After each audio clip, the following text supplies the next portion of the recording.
ilmu yang didapat juga dan lebih semangat ikut yang berikutnya gitu ya. Nah, di sini udah ada pemateri kita nih, udah ikut bergabung. Mungkin kita bisa sapa dulu ya. Halo Teh Adisti Hairunisa. Halo, Assalamualaikum. Waalaikumsalam, Masya Allah Teh. Wah, senang banget nih bisa ketemu Teh Adis di sini. Aku suka lihat IG-nya Teh, Masya Allah, suka terharu gitu. Sekarang ketemu lagi, ketemu langsung gitu. Suara aku jelas? Jelas Teh, jelas ada. Alhamdulillah. Alhamdulillah. Oke Teh, mungkin aku mau bacakan CV Teh dulu ya. Oke, teman-teman operator boleh minta tolong ditampilkan.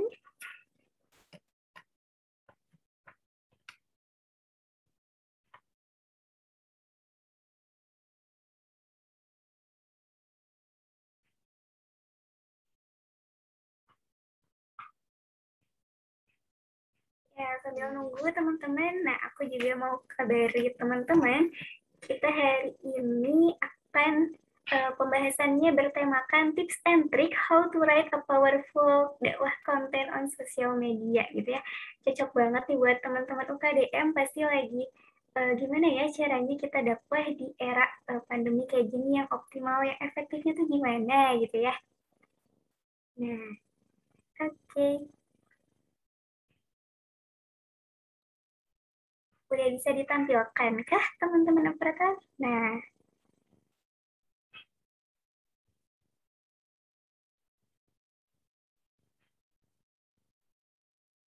oh iya teman-teman sambil menunggu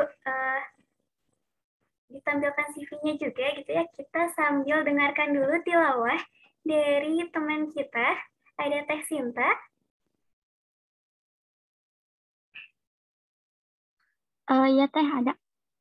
Ya boleh Teh Sinta sambil dikumandangkan dulu lantunan ayat sucinya ya. Ya boleh Teh. Terima kasih Teh Dwi. Bismillahirrahmanirrahim. Assalamualaikum warahmatullahi wabarakatuh. A'udzu billahi minasyaitonir rajim. Bismillahirrahmanirrahim. Alam nashrah laka sadrak wa wada'na anka wizrak الذي أنقض ظهرك ورفعنا لك ذكرك فإن مع العسر يسرا إن مع العسر يسرا فإذا فرغت فانصب وإلى ربك فارغب Shadaqallahul azim. Terima kasih. Wassalamualaikum warahmatullahi wabarakatuh. Dikembalikan ke Teh Dwi, mangga Teh. Lebih menambah semangat dan giroh kita menuntut ilmu siang ini Teh. Oke, kita lanjutkan ya ke CV tadi, boleh operator kalau sudah bisa.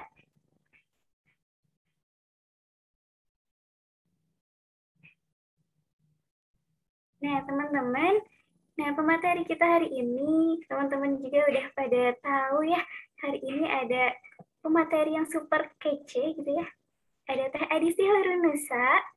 Teh Adisti ini seorang penulis dan founder dari akun Haipuan. Beliau juga reporter dari radio MKFM dan konten kreatif. Wah, Masya Allah, cocok banget nih sama pembahasan kita siang ini gitu ya, teman-teman. Lengkap nih Teh Adisti ini.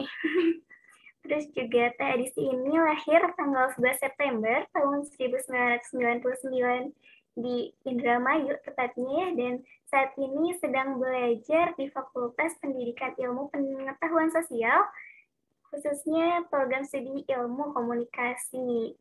Nah, Teh Adisti ini tinggal di Cikancung, Kabupaten Bandung, teman-teman. Siapa tahu mau ada yang silaturahmi gitu ya. Boleh banget, dan boleh juga dikepoin nih akun-akun Instagramnya yang Masya Allah banget, pasti menebar banyak manfaat banget di sana gitu ya. Dan visi hidupnya nih singkat tapi wah bermakna banget. Collecting goodness, wah masya Allah menginspirasi banget ya edisi ini.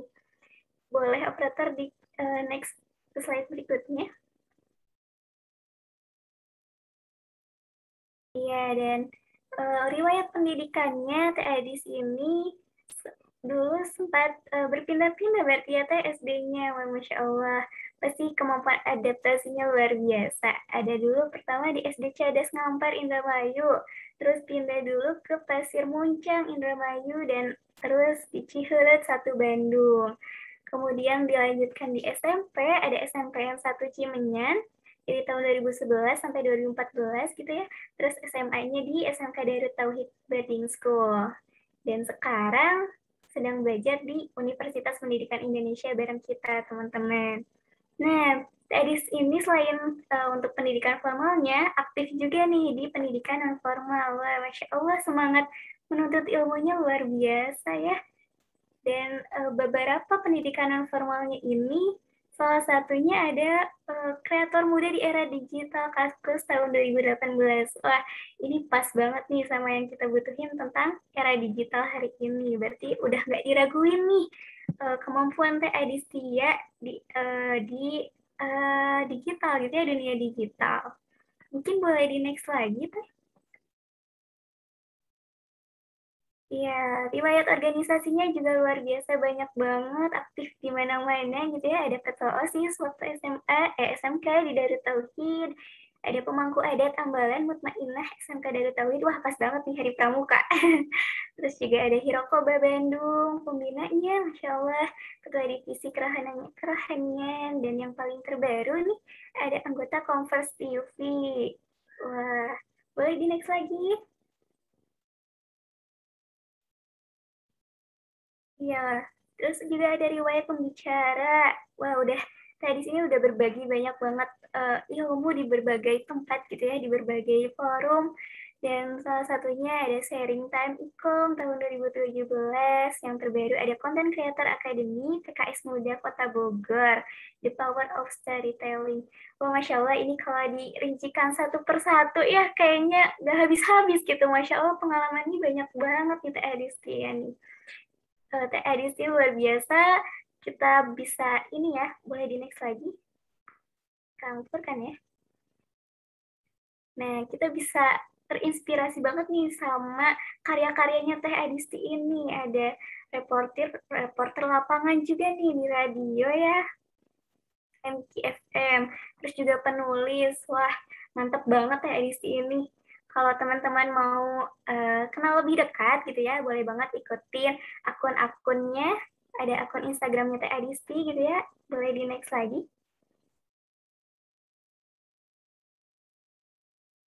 Nah, ada akun-akun sosmednya yang bisa teman-teman ikutin nih. Bisa teman-teman fallback Teh katanya. Saya minta fallback nih Teh. Ya, jadi nanti teman-teman bisa lebih interaktif lagi nih di akun media sosialnya Teh Adisti. Wah, Masya Allah, ini panitia udah nggak salah pilih sih sama Teh Adisti ini. Aku percaya banget nih. Oke, kalau gitu, tanpa berlama-lama gitu ya, kita mungkin langsung aja ya ke Teh Adisti. Teh Adisti, halo Teh Adisti. Halo, ini siapa namanya? Dita ya? Kita Teh, iya. Ah, Apaan Teh, suaranya putus-putus di aku. oh, putus ya. Dita dari jurusan apa? Ah iya, baru tersambung. Aku dari pendidikan sejarah Teh. Salam Oh, kenal ya Teh. tes kita. Iya, salam kenal ya, Dita. Iya Teh, Teh sekarang lagi di mana Teh? Aku lagi di rumah. Nah, di rumah, iya ya. Ya, di Sekarang, rumah. iya di rumah aja tapi produktif nih Teh Adisti, yakin produktif banget. Ya, Dita. Kayak ini dimulai aja nih. Ya, boleh Teh untuk waktu dan layarnya aku persilakan ya Teh. Bismillahirrahmanirrahim. Assalamualaikum warahmatullahi wabarakatuh. Innal hamdalillah nahmaduhu wa nasta'inuhu wa nastaghfiruh wa na'udzubillahi min syururi anfusina wa min sayyiati a'malina may yahdihillahu fala mudhillalah wa may yudhlilhu fala hadiyalah. Asyhadu an la ilaha illallah wa asyhadu anna Muhammadan abduhu wa rasuluh amma ba'd. Alhamdulillahirabbil alamin, teman-teman. dengan kuasa Allah, dengan izinnya Allah ya kita dipertemukan pada siang hari ini di waktu-waktu teman-teman enaknya rebahan, scrolling Instagram, TikTok, terus enaknya nonton mungkin, atau mungkin ada yang tidur siang juga yang biasanya tidur siang dan lain sebagainya. Tapi teman-teman luar biasa dengan izin Allah digerakkan hatinya, digerakkan pikirannya untuk hadir di forum yang insya Allah di sini dikumpulkan para malaikat dan turut mendoakan kita. Mendoakan orang-orang nih, aku mau menatap wajahnya satu-satu. Teman-teman boleh ya yang berkenan buat on cam boleh dinyalakan kameranya. Aku mau tatap satu-satu wajahnya. Wajah orang-orang yang di masa depan memimpin Indonesia, wajah di masa depan nanti orang-orang yang akan memakmurkan dengan negeri ini dengan karya-karyanya. Teman-teman semua yang suatu saat akan membawa nama UPI, nama diri teman-teman, dan yang penting nama Islam, bukan hanya di Indonesia tapi juga di dunia. Maka teman-teman, gak ada alasan buat kita nyerah, gak ada alasan, kita masih muda, masih panjang nafas kita buat berjuang di dunia ini, gak ada alasan buat leha-leha, gak ada alasan buat males, boleh sebentar istirahat tapi gak berlama-lama, bangkit lagi, berjuang lagi, rencanakan lagi apa yang mau teman-teman rencanakan, apa yang mau teman-teman mimpikan di masa depan. Karena Islam gak akan menang oleh tangan orang-orang yang loyo, oleh tangan orang-orang pemuda-pemuda yang hanya bisa diam saja. Jadi ya dimulai dari hari ini, dimulai dari sekarang juga. Oke, sebelumnya aku mau minta tolong share screen ya ke panitia. Bisa, Dita? Boleh, Teh. Sebentar ya, Teh. Kita coba share screen dulu. Nah, tadi tuh udah sempat nih dibahas sama Dita. Kita mau ngebahas apa sih, teman-teman? Kita mau diskusi apa pada siang hari ini? Oh ya, sebelumnya aku mau disclaimer dulu. Jadi teman-teman, kebayangkan juga ternyata udah aku kenal orang-orangnya di sini. Jadi Masya Allah, kita ini forum diskusi aja ya. Jadi teman-teman, kalau ada yang mau menyanggah di pertengahan nanti kita ngobrol, boleh langsung raise hand, terus langsung open mic. Kemudian kalau misalnya ada yang mau mengomentari dan lain sebagainya, boleh ramein aja di kolom komentarnya, di kolom chatnya. Jadi teman-teman interaktif aja, kita dua arah aja. Jadi teman-teman boleh menyanggah, boleh nggak setuju, dan lain sebagainya. Gitu. Nah, oke, pertama nih kita tadi mau ngebahas tentang gimana sih kita bikin konten di konten dakwah ya, khususnya di sosial media. Ini kayaknya udah bukan hal yang tabu lagi ya zaman sekarang tuh, kita benar-benar udah pakai dan udah dekat sama sosial media, apalagi ya qadarullahnya dengan hadirnya pandemi ini tuh benar-benar jadi ladang kita buat lebih ngeh gitu. Oh, ternyata ada ya satu media yang bisa mendekatkan kita sama orang-orang di sekeliling kita. Bahkan sekarang udah nggak asing gitu istilah-istilah di mana ketika hadirnya sebuah gawai itu malah mendekatkan yang dekat, menjauhkan yang dekat, bahkan mendekatkan yang jauh dan lain sebagainya. Nah, benar nggak sih istilah kayak gitu? Nah, kita coba bedah sekarang. Oke, boleh di next slide teman-teman. Teteh panitia, mohon maaf. Nah, sebelumnya aku mau kenalin dulu nih ya teman-teman. Ini cerita udah mainstream banget, udah sering dibagi di mana-mana, udah sering mungkin teman-teman yang lain juga udah pernah kenalan sama sosok yang mau aku ceritain ini. Tapi mungkin juga ada yang baru di antara teman-teman yang tahu tentang cerita ini. Jadi izinkan aku buat memperkenalkan satu sosok gadis kecil yang kita kasih judul dulu deh. Kita kasih judul cerita ini dengan judul 11 Sepatu dan Pohon Randu. Jadi ceritanya ada seorang gadis kecil yang tinggal di Kota Mangga. Dia tinggal sama budeknya, nggak tinggal sama kedua orang tuanya karena kedua orang tuanya harus pergi merantau ke tempat orang tuanya lahir di Pulau Sumatera. Nah, pada saat itu dia tinggal sama budenya. Waktu itu masih kelas 1 SD dan dia masih belum mengerti apa-apa tentang hidup. Masih menganggap bahwa dunia ini adalah tempat yang menyenangkan, tempat untuk main-main dan lain sebagainya. Singkat cerita, teman-teman, ada satu memori di masa kecilnya yang dia merasakan bahwa, oh, ini titik balik dia. Ini di mana dia merasa bahwa hidup tuh nggak semenyenangkan itu.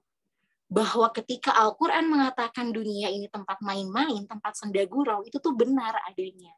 Walaupun pada saat itu dia sama sekali belum kenal Al-Quran, dia sama sekali belum kenal Allah, dia belum sama sekali nggak kenal yang namanya, oh dalam Islam tuh ada loh sholat, oh dalam Islam tuh ada loh kita berdoa dan lain sebagainya. Dia nggak kenal itu. Tapi semesta, Allah Subhanahu wa Ta'ala memperkenalkan pada dia terlebih dahulu bahwa dunia yang kamu tempati itu bukan tempat yang kamu harus merasa aman, kamu harus merasa menyenangkan di sana.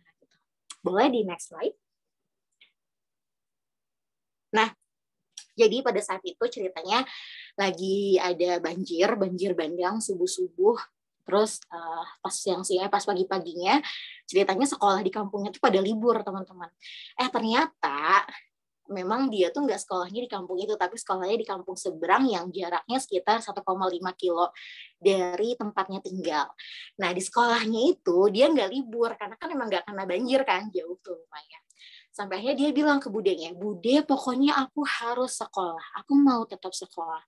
Sampai budenya udah kewalahan, duh nak, udah nggak usah gitu. Lagian juga pasti ibu guru kamu ngerti kok kenapa kamu nggak sekolah gitu. Tapi dia tetap kekeh, pokoknya aku harus sekolah gitu.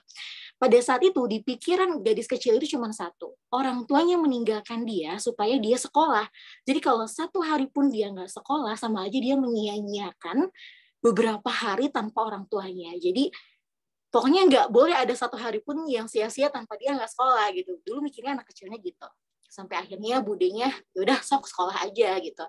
Pas dia mau sekolah, ternyata sebelah sepatunya tuh nggak ada, teman-teman. Nggak ada, dan ternyata ke bawah hanyut. Kayaknya ke bawah hanyut sama banjir. Sampai dia nangis ke budenya, dan geger tuh tetangga-tetangganya ikutan nyari si sebelah sepatu tadi. Pas ikutan nyari, ternyata si sebelah sepatu tuh nyangkut di pohon randu. Ketemulah si sebelah sepatunya. Si anak gadis kecil itu pakai, dan dia tetap berangkat ke sekolah. Di tengah jalan tuh teman-teman 1,5 kilo dari tempatnya tinggal ke tempat sekolahnya tadi, kelas 1 SD, dia nenteng tas punggungnya sambil dia ngerasain gitu bahwa sebelah sepatunya basah, lumpuran, kemudian dia jalan jauh menuju sekolahnya. Nah, sepanjang jalan tadi dia mikir, benar ya, ternyata memang dunia ini nggak semenyenangkan itu gitu. Itu titik baliknya pertama kali merasakan, ini saripati hidup, yang namanya saripati hidup tuh kayak gini gitu. Itu waktu dia kelas 1 SD. Sampai pada akhirnya dia pada satu kesimpulan bahwa ya meskipun dunianya tidak baik-baik saja, tapi itu bukanlah akhir dari segalanya. Meskipun dunia dia runtuh, tapi bukan itu yang membuat dia jatuh. Gitu. Sampai akhirnya dia berangkat sekolah, dan semangat itulah yang dia bawa sampai hari ini. Boleh teman-teman di slide? Nah, ya jadi cerita gadis kecil tadi, sebelah sepatu dan pohon randu itu, gadis kecilnya itu adalah yang di depan teman-teman saat ini. Jadi itu cerita berarti berapa belas tahun lalu ya? 16 tahun lalu waktu kelas 1 SD. Dan cerita itu yang selalu aku bawa kemana-mana. Setiap ada kesempatan buat ngobrol, buat diskusi sama teman-teman yang bahkan aku belum kenal, yang bahkan kita baru kenalan di ruang-ruang diskusi kayak gini. Apa sih alasannya kenapa aku selalu membawakan cerita ini, walaupun nggak selalu ya, biasanya yang berkaitan temanya tuh tentang ini. Nah, sekarang berhubung kita mau bahas tentang konten ya teman-teman. Ini awal mula aku main sosial media dan menyadari bahwa kayaknya ini ruang yang bagus nih buat berkarya. Itu dari cerita ini. Jadi pertama kali aku bawain cerita ini tuh tahun 2018. Ingat banget di FMIPA ya. Di FMIPA waktu itu di jurusan biologi. Lagi ada acara di biologi, kemudian bedah bukunya Mbak Dewi Nuraisya. Terus ngebahas tentang cerita ini. Nah, pada saat itu ada 3 tahun setelahnya di 2020, 2 tahun setelahnya di 2020 tuh aku ketemu sama satu penerbit yang ternyata dia itu tahu tentang cerita ini gitu. Jadi dia penasaran, orang yang kayak gimana sih Adisti itu dengan ceritanya si sebelah sepatu dan pohon randu gitu. Sampai akhirnya aku kenalan sama beliau. Terus aku cerita gitu bahwa aku tuh jatuh bangun banget pengen nerbitin buku, ditolak berapa penerbit ya? 9 penerbit sampai dengan buku itu akhir ya. Di tahun 2020 bulan November lalu. 9 kali ditolak, udah kemana-mana nyari penerbit, nggak ada yang mau nerima naskah aku gitu. Dan beragam alasannya, dari mulai bahasanya terlalu berat, kemudian ini kayaknya sulit nih nemuin pasarnya, dan lain-lain gitu. Banyak banget alasan-alasan penerbit menolak karya gitu. yang pada saat itu aku merasanya makin ditantang gitu. Karena udah pernah ngerasain yang lebih berat dari ini, jadi wah ini mah ya nggak seberapa gitu, ini emang tantangan aja gitu. Sampai nyoba lagi dan ketemulah sama beliau gitu ya, yang punya penerbit ini. Waktu itu mungkin terlalu idealis ya, jadi mikirnya kayak harus diterbitin di penerbit yang keren gitu, yang gede, yang ketika buku aku lahir harus masuk Gramedia, harus masuk toko-toko buku dan lain sebagainya. Tapi pada saat itu ketika ada penerbit ini hadir gitu, ya kenapa nggak dicoba dulu gitu? Mungkin memang ini jalan pembukanya, jadi nggak apa-apa dicoba dulu. Dan akhirnya ya terbitlah tadi buku pertama Hikayat Satu Purnama dari cerita ini. Dan nggak berlangsung sampai sana teman-teman. Di sini aku mau membuktikan ke teman-teman bahwa the power of storytelling, kekuatan dari sebuah cerita yang kita sampaikan dimanapun, bukan hanya di media sosial, yaitu bisa menghantarkan kita satu persatu menaiki tangga-tangga mimpi kita gitu. Karena gak berhenti di sana ternyata. Ketika buku itu udah terbit, Hikayat Satu Purnama terbit, waktu itu ada kesempatan buat ngobrol, buat promosi bukunya di MKFM. Di MKFM di segmen literasi waktu itu. Nah, pas ngobrolin masalah buku ini, ngobrol tuh sama penyiarnya gitu, dan lain-lain, pokoknya promosi bukunya lah. Nah, ada salah satu pendengar yang menyampaikan ke operatornya MKFM lewat ya nomor operatornya gitu.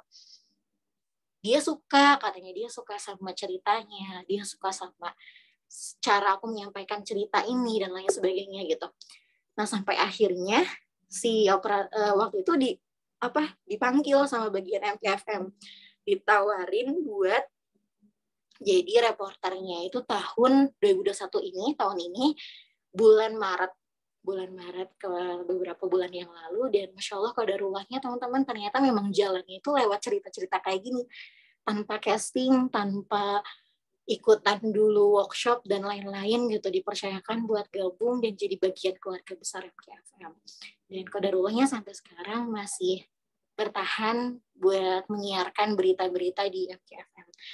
Dan dari cerita ini awal mulanya gitu. Jadi inilah gitu yang mau aku sampaikan ke teman-teman, bahwa ternyata hal sekecil apapun yang kita lakukan di hidup kita, kalau kita niat buat ngelakuin itu, hal itulah yang bakal mengantarkan kita tadi menaiki tangga-tangga mimpi-mimpi kita gitu. Dan ternyata aku juga nggak nyangka loh, ternyata cerita ini loh yang bisa mengantarkan aku ke sana gitu. Nah, boleh di slide selanjutnya. Kita bedah nih teman-teman satu persatu. Sebelum nanti lebih besar ngomongin konten ya.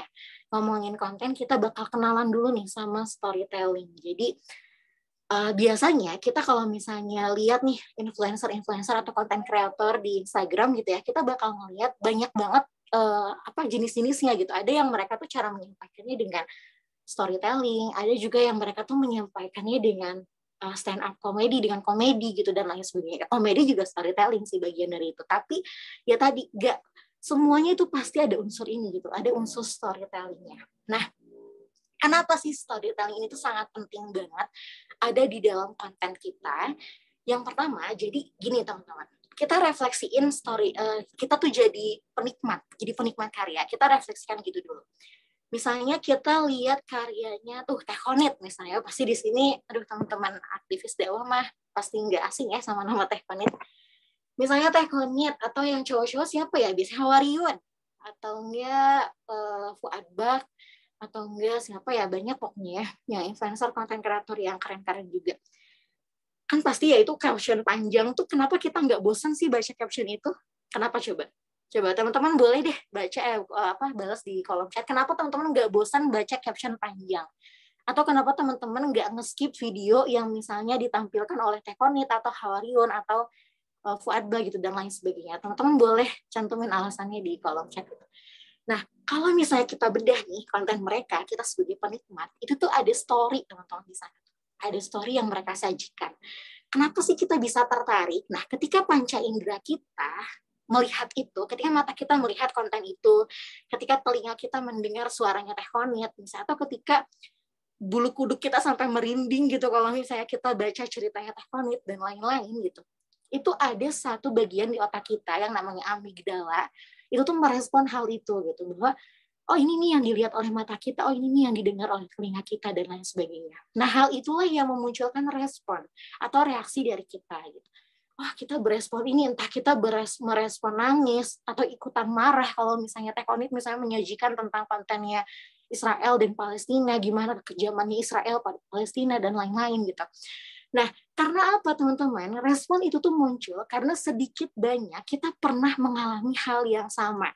Misalnya nih ya, Tekonit lagi bahas tentang overthinking, Tekonit lagi bahas tentang insecurity dan lain sebagainya, atau Fuadbah lagi bahas atau mengkritik tentang pemerintah, tentang gimana sekarang pemerintah berlomba-lomba pasang spanduk merah putih, merah kuning, dan lain-lain di pinggir-pinggir jalan.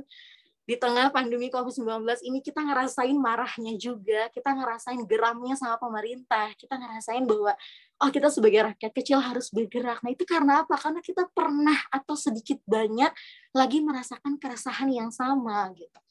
Nah di balik semua inilah mereka bisa menghasilkan si konten kreator ini ya konten yang powerful gitu. Nah biasanya teman-teman ada salah satu kata kunci dulu nih yang bakal kita pegang dari awal diskusi ini sampai akhir nanti, bahwa setiap konten itu, setiap cerita itu pasti punya karakter yang karakter itu tuh nggak bisa mati dan nggak mudah kita lupain. Oke, buktinya apa? Buktinya teman-teman pasti, nggak pasti sih ya, nggak tahu di sini penikmat karyanya atau enggak. Teman-teman mungkin baca atau nonton serialnya Harry Potter. J.K. Rowling dengan luar biasa yang menciptakan tokoh Harry Potter ini gitu. Bahkan kalau misalnya teman-teman baca nih biografinya tentang penulisnya Harry Potter, J.K. Rowling tuh dia tuh sampai berkali-kali ditolak sama penerbit tuh, dibilang gila, dibilang apa sih lu ini, gak mungkin kayak gini, atau banyak deh hal-hal gila lainnya yang memang dilontarkan sama dia gitu. Karena kalau misalnya kita baca atau kita nonton film Harry Potter, series Harry Potter ini kan gak mungkin banget ya di dunia penyihir, gabung sama manusia, mantra-mantra, dan lain sebagainya gitu. Tapi sukses kan sampai sekarang gitu. Orang-orang gak akan melupakan itu. Orang-orang, aku pernah baca satu jurnal riset tentang penikmat Harry Potter ini, bahkan yang lahir tahun 95 sampai 2000-an, sampai 2003-an, itu mereka orang-orang yang mereka tuh menyebut dirinya tumbuh bersama Harry Potter, katanya. Hidup bersama Harry Potter dan lain sebagainya. Karena saking membekasnya cerita itu. Atau di sini, aku nulisnya di sini macam-macam ya. Di sini ada Malin Kundang, kalau serial Nusantaranya, kayak cerita Nusantaranya, atau dan lain-lain. Atau zaman sekarang ada karakternya Dilan, dan lain-lain gitu. Atau misalnya di tokoh-tokoh penulis nih, yang kita kenal, Bang Tere, dengan serial anak-anaknya yang ini yang Bumi Langit Matahari, yang itu pokoknya banyak sampai sekarang nih masih ada. Ali, Raib, Celia, teman-teman kalau baca novel pasti relate banget yang ngobrolin ini. Nah itu teman-teman, jadi seorang penulis, seorang siapapun yang bisa membuat cerita dengan karakter yang kuat, dengan karakter yang merasakan bahwa oh karakter itu hidup gitu, dekat dengan dia, dekat dengan sama penikmatnya. Nah itu biasanya gak gampang dilupain sama penikmatnya. Nah gimana sih bikin si karakter ini? Oke, boleh di slide selanjutnya.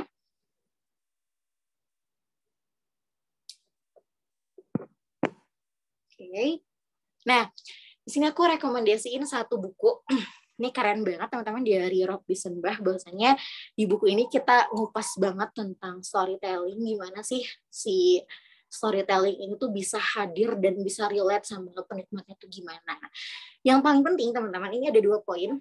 Pertama, buat cerita tuh benar-benar si karakter yang kita buat tuh seolah-olah dia tuh benar-benar hidup gitu. Walaupun misalnya nih si tokoh itu tuh nggak pernah ada di dunia ini, tapi itu dibuat seolah-olah emang hidup gitu, emang ada, dia emang seperti manusia gitu. Kalau misalnya berkaca sama cerita yang tadi di awal aku persembahkan ke kalian, kita kenalan sama satu gadis kecil tadi, 11 sepatu dan pohon randu, dia punya kekurangan. Kekurangannya apa? Oh, dia hidup tanpa kedua orang tuanya.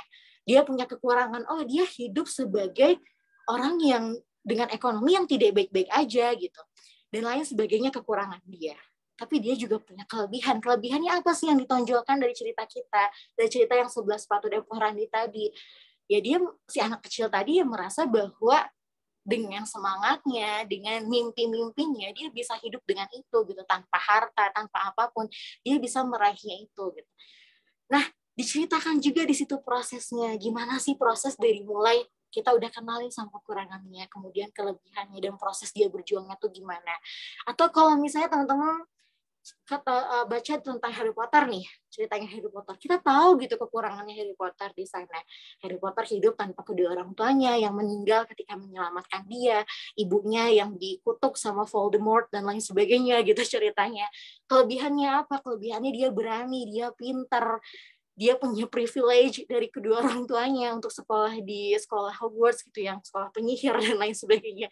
Dia punya proses untuk hidup gitu. Nah, si cerita itu walaupun nggak pernah ada si tokohnya, tapi kita ngerasa bahwa oh benar ya gitu, emang ada kok orang-orang kayak gitu di sekeliling kita, bahkan mungkin kita sendiri pun pernah merasakannya gitu. Jadi buat cerita, buat karakter tuh yang seolah-olah dia tuh hidup gitu, manusia gitu, kayak manusia pada umumnya.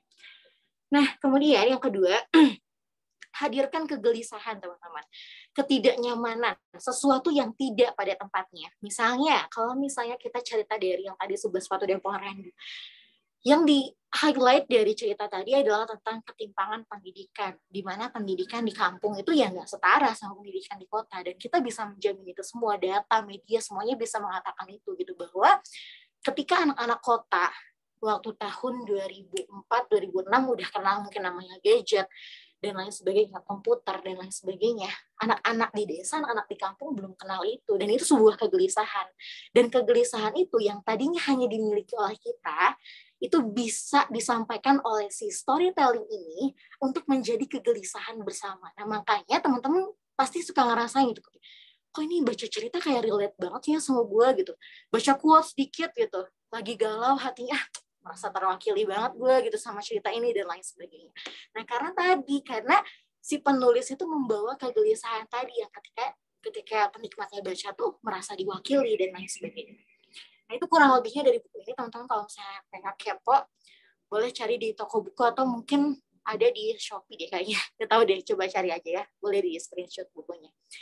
Nah, selanjutnya nih, kita masih bahas si storytelling ini ya, buat nyiptain tentang gimana sih nyiptain konten yang powerful. Boleh di next, Teteh Panitia?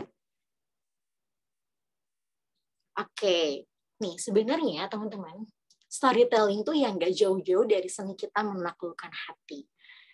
Dan seni menaklukkan hati itu ya yang sebetulnya nggak serta-merta harus pakai tulisan ya, teman-teman. Pakai kata-kata, pakai lisan secara langsung, secara verbal, ataupun pakai gambar dan lain sebagainya. Dan banyak medianya. Tapi karena kita nih lagi di kelas kepenulisan, jadi kita fokus dulu di soal tulisan ya, di soal tulisan. Nah, tadi ya, kalau misalnya kita bawa nih prinsip di awal tadi, bahwasannya cerita yang baik itu yang punya karakter, yang karakter itu yang seperti pada manusia pada umumnya, punya kekurangan, kelebihan, punya proses berjuang, punya ketidaknyamanan yang disampaikan. Nah, maka definisi storytelling ini aku nggak sesuai dengan tokoh-tokoh atau nggak ngambil di jurnal manapun.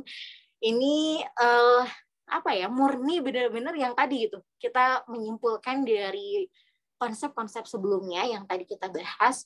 Jadi storytelling itu ya kurang lebih kemampuan untuk menyampaikan, mendeliver kegelisahan yang dikemas dalam sebuah karakter dan diterima sebagai pesan kebaikan. Ya kalau misalnya teman-teman ya banyak lah ya, tadi contoh-contohnya udah disebutkan.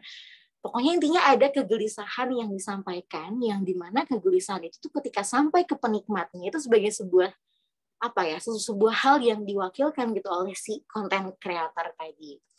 Nah makanya mungkin teman-teman bertanya-tanya gitu dari tadi. Oh, berarti kita bikin konten di media sosial tuh yang punya karakter ya, yang harus ada karakternya si A, si B gitu. Kita bikin cerita di media sosial kita. Enggak literally gitu, enggak dimaknai kayak gitu semua langsung gitu. Tapi maksudnya di sini karakter di sini tuh munculkan aja diri kita gitu.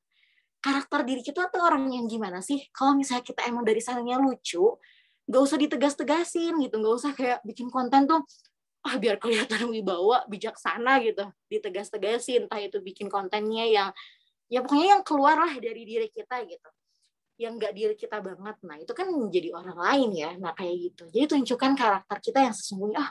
Kita ngaca dulu nih, kayaknya kita tuh orangnya yang nggak bisa ngelucu, humornya jelek atau enggak dan lain sebagainya gitu. Nah aku termasuk orang yang tadi gitu, susah gitu buat ngelucu atau enggak ya pokoknya bikin orang ketawa tuh susah gitu. Nah makanya bikin kontennya ya yang nggak jauh-jauh dari hal-hal yang ya tadi gitu ya, teman-teman bolehlah kepoin gitu kayak gitu. Jadi jangan keluar dari diri kita, tampilin aja diri kita apa adanya di sana gitu.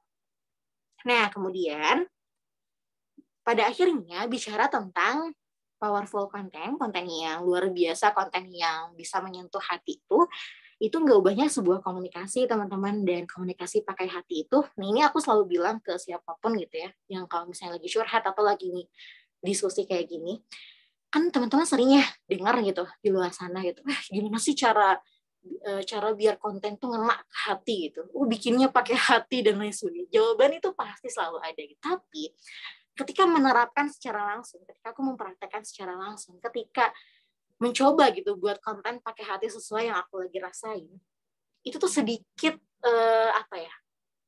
bisa kalau misalnya kita ngomong sosial media ya, ngomong Instagram, sedikit engagement-nya gitu, kayak kayaknya emang gak relate deh sama orang lain dan lain sebagainya. Jadi bikin konten pakai hati itu yang digunain tuh bukan hati kita aja, tapi hati orang-orang yang nanti menikmatinya gitu. Nah biasanya yang aku lakuin itu, aku bakal liatin story teman-teman aku di Instagram yang mutualan Instagram satu persatu gitu, kayak mereka ada yang lagi galau, mereka ada yang lagi kehilangan orang tuanya, mereka ada yang lagi overthinking dan lain-lain gitu, atau enggak lihat gitu di berita kayak sekarang Indonesia, negeri kita tuh lagi apa sih, lagi ribut apa, lagi seneng ngapain masyarakatnya dan lain-lain gitu. Nah biasanya diangkat dari sana. Jadi yang dihadirkan tuh bukan hati si kreatornya aja, tapi hati orang-orang yang nanti menikmati karya kita gitu. Tujuannya tadi supaya pesan kita sampai, supaya mereka terwakilkan oleh pesan kita, atau juga ya tadi ya kalau misalnya dari segi hal yang materialnya gitu, ya kita bisa ngeraih atau ngejangkau orang-orang yang bahkan tadinya nggak dekat sama kita gitu kan. Sosial media itu seluas itu ya teman-teman, kayak gitu. Boleh di next selanjutnya. Oke, ngomongin followers nih teman-teman. Ngomongin followers tuh kadang mungkin ya teman-teman, dulu juga aku mikirnya gini nih, ngapain sih orang Instagram gue aja baru 800 misalnya followersnya gitu, segini mah sedikit gitu dibanding orang-orang yang udah 5.000, 10.000, 20.000 dan lain-lain gitu. Kayaknya nggak penting deh gitu bikin kayak gini. Nah ini pemikiran yang membuat kita nggak maju-maju kalau misalnya kita ngebayanginnya gitu terus. Bayanginnya teman-teman, jangan apa yang sekarang lagi diraih sama orang-orang itu. Misalnya kita lihat Teh Kornit nih, Teh Kornit mulu ya dari tadi, ganti deh Hawariun misalnya, kita lihat Hawariun, Fuadbah dan lain-lain. Mereka nggak mungkin kan langsung punya Instagram dari lahir, atau enggak mereka langsung punya Instagram, bikin akun followersnya langsung 1 juta, langsung beratus-ratus ribu, nggak mungkin kayak gitu kan. Semuanya juga dimulai dari 1 followers gitu, dan orang-orang terdekat kita. Nah, yang harus kita yakinkan akan keberadaan kita di Instagram, di sosial media itu adalah orang-orang sekeliling kita dulu gitu, karena mereka yang nantinya bahkan menyebarkan pesan kebaikan yang kita sampaikan di sana gitu. Jadi jangan mikir followers aku dikit dan lain-lain. Aku tuh kalau misalnya lagi nggak percaya diri gitu ya teman-teman, yang aku lakuin adalah aku ngebayangin ada 800 orang yang aku kumpulin di lapangan gitu. Dan itu sebanyak itu kan. Emang kalau misalnya kita lihat cuman 800 gitu, angka di HP aja ya sedikit gitu. Tapi kalau misalnya kita kumpulin orang itu semua ya jadi banyak gitu. Nah mikirnya ke sana. Jadi optimis dulu aja gitu. Mungkin ini nih konten terakhir kita yang bikin kita dikenal sama dunia gitu. Karya kita bisa sampai ke banyak-banyaknya orang dan lain sebagainya. Dimulai dari sana dulu. Nah, untuk mengenalinya kita lihat dulu nih segmentasi dari followers kita. Nah, ini enak nih kalau misalnya followers kita masih di bawah 5.000, masih di bawah 1.000, 2.000 dan lain sebagainya. Kita bisa ngelihat segmentasi si followers kita. Orang-orang yang gimana sih gitu.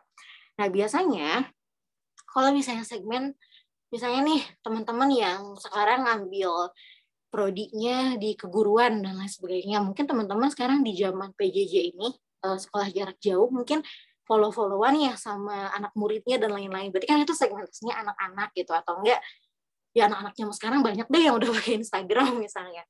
Nah kita lihat nih kalau misalnya anak-anak, biasanya anak-anak tuh punya kriteria orang-orang yang genuine, orang-orang yang apa ya orang-orang yang apa adanya gitu, yang jujur gitu. Sehingga ketika kita menyampaikan pesan, menyampaikan sesuatu tuh dibuat-buat, kita nggak genuine gitu, ya itu nggak akan diterima sama mereka. Ya logikanya gini deh, kalau misalnya teman-teman lagi ngajar atau lagi ketemu deh sama keponakannya, sama sepupunya yang masih kecil-kecil.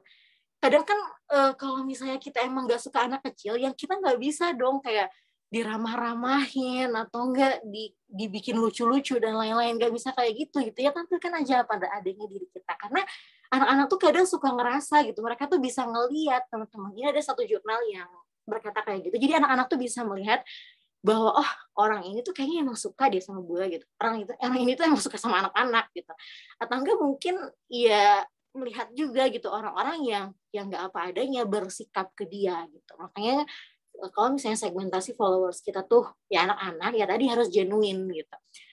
Kemudian kalau remaja nih, biasanya kayaknya anak mahasiswa ya, mahasiswa SMA, SMP, udah masuk gitu ke tahap ini. Kalau misalnya teman-teman mahasiswa baru dan lain sebagainya, biasanya remaja tuh ya segmentasi karakteristiknya itu orang-orang yang komunal. Oh ya, sebelumnya aku dapet segmentasi karakteristik ini tuh ada dari sebuah teori komunikasi. Jadi di komunikasi juga kita belajar nih tentang gimana kita memperlakukan orang lain, kalau ke anak-anak gimana, kalau ke remaja gimana, dan lain sebagainya. Dan ilmu ini aku dapetin dari sana, di buku-bukunya komunikasi kayak teorinya Little John dan lain sebagainya. Teman-teman kalau misalnya kepo boleh deh baca-baca. Nah, remaja tuh biasanya orang-orang yang komunal, orang-orang yang ketika misalnya nih, kita misalnya menghadapi satu followers yang suka K-pop, yang suka Korea.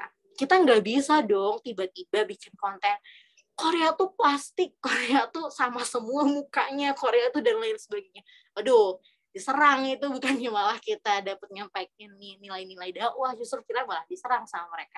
Tapi kita lihat deh cara nyampeinnya Bang Fuad Naim. Teman-teman mungkin follow ya di Instagramnya Bang Fuad. Gimana sih cara Bang Fuad Naim tuh menyampaikan budaya Korea, si Korea ini tuh gimana sih ke followersnya yang maniak opa-opa, maniak uni-uni dan lain sebagainya gitu. Nah mereka tuh Bang Fuad tuh gimana sih cara nyampeinnya. Nah karena berhubung mungkin Bang Fuad juga dulunya orang yang kalau kita baca biografinya orang yang suka juga sama Korea dan lain sebagainya, dia ngerti banget nih soal perkoreaan. Nah makanya dia bisa nyambung, bisa relate ngobrol sama remaja gitu, komunal, karena remaja tuh akan merasa bahwa pesan itu tuh sampai ke dia ketika dunianya dia tuh bisa dimengerti oleh si penyampai pesannya gitu. Nih teman-teman nih praktekin deh sedikit aja ke orang terdekatnya, ke adiknya misalnya, adiknya yang masih SMP atau SMA. Mereka itu kan orang-orang yang masih mencari jati dirinya ya, orang-orang yang lagi suka-sukanya sama segalanya gitu. Ngobrolin misalnya kita udah mahasiswa, misalnya tiba-tiba ngobrolin, Dek, tau nggak Dek? Sekarang di jalan-jalan lagi rame itu tahu baliho partai politik dan lain sebagainya. Kicep dia bingung ngapain gitu. Emang urusannya buat gue apa gitu. Dia nggak ngerti apa-apa. Tapi kalau misalnya kita coba deh bangun komunikasi tentang hal-hal yang berat tadi itu dari hal-hal yang kecil gitu. Kayak misalnya, tahu nggak sih dia ternyata memang yang concern terhadap politik tuh bukan cuma orang-orang tua, bukan cuma mereka yang emang pengen suka ke politik, orang-orang yang suka artis Korea, orang-orang yang suka nonton drakor, ada loh deh drakor misalnya tentang politik-politik kayak gini di Korea, atau enggak tentang hukum di Korea dan sebagainya. Itu kan banyak ya drakor-drakor. Ajak ngobrolnya dari sana, coba komunikasinya dari sana, itu akan beda. Begitupun di sosial media, kita bisa ngelihat itu gitu. Oke, selanjutnya dewasa muda ini kalau misalnya di karakter, sebenarnya kalau misalnya dari usia ya teman-teman itu tuh nggak bisa dipatok sih berapa usianya, tapi secara prinsip kita bisa ngelihat deh kalau orang yang udah teguh sama prinsipnya, orang yang seenggaknya dia udah bisa ngebedain deh, oh ini salah, oh ini benar gitu, nggak abu-abu lagi, ya itu bisa dikategoriin lah ke dewasa tua ini gitu. Nah, mereka tuh biasanya orang-orang yang lebih rasional. Jadi ketika kita menyampaikan pesan, menyampaikan konten, itu tuh nggak perlu tetek bengek harus alasan apapun. Kita cukup tampilkan data, tampilkan kenyataannya gimana, dia akan tertarik sama itu. Tapi kalau misalnya beda hal sama yang tadi ya, sama yang remaja, sama yang anak-anak gitu. Nah, dewasa tua ini biasanya ya dewasa muda ini biasanya lebih rasional gitu. Dia bisa langsung paham ke sana. Ya kalau mahasiswa ya kategorinya lah bisa dikatakan ke sana gitu.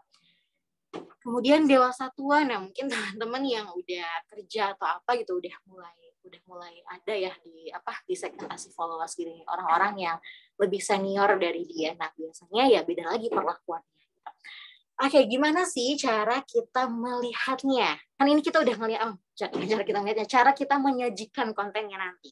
Kita udah lihat nih segmentasi followers kita. Oh, ternyata misalnya kayaknya segmentasi followers kita tuh kebanyakan remaja sama dewasa muda deh, gitu misalnya. Oke, di dua itu kita simpan. Nah, kita lihat nih dari segi proporsi sosialnya, proporsi kulturalnya, sama keagamaannya gimana. Oh, misalnya kayaknya karena followers aku tuh kebanyakan teman-teman di kampus, mereka tuh misalnya bukan anak UKDM nih yang udah Masya Allah soleh-solehah ya, misalnya anak-anak jurusan gitu yang lagi belajar agama bareng-bareng juga gitu, yang lagi kenal Islam bareng-bareng juga. Berarti kan kita nggak bisa ya langsung tiba-tiba bikin konten dilarang pacaran atau enggak haram pacaran dan lain sebagainya. Kita nggak bisa langsung kayak gitu. Nah, berarti kita bikin kontennya gimana sih, disesuaikan sama ya tadi gitu, input dari nilai-nilai keagamaan yang followers kita punya kayak gitu. Atau enggak sosialnya orang-orang yang kayak gimana, lingkungan sosialnya, misalnya orang-orang yang kalau misalnya dari hal kalau misalnya dari sosialnya mungkin kita bisa ngeliat kalau misalnya teman-teman dekat kita bisa tahu ya, misalnya dia orangnya kayak gimana, dia keluarganya gimana dan lain-lain. Karena memang ketika aku bikin konten tuh emang akan senyari itu gitu. Misalnya nih aku lagi ngebidik satu kelompok yang kayaknya teman-teman aku ini suka jalan nih, suka nongkrong.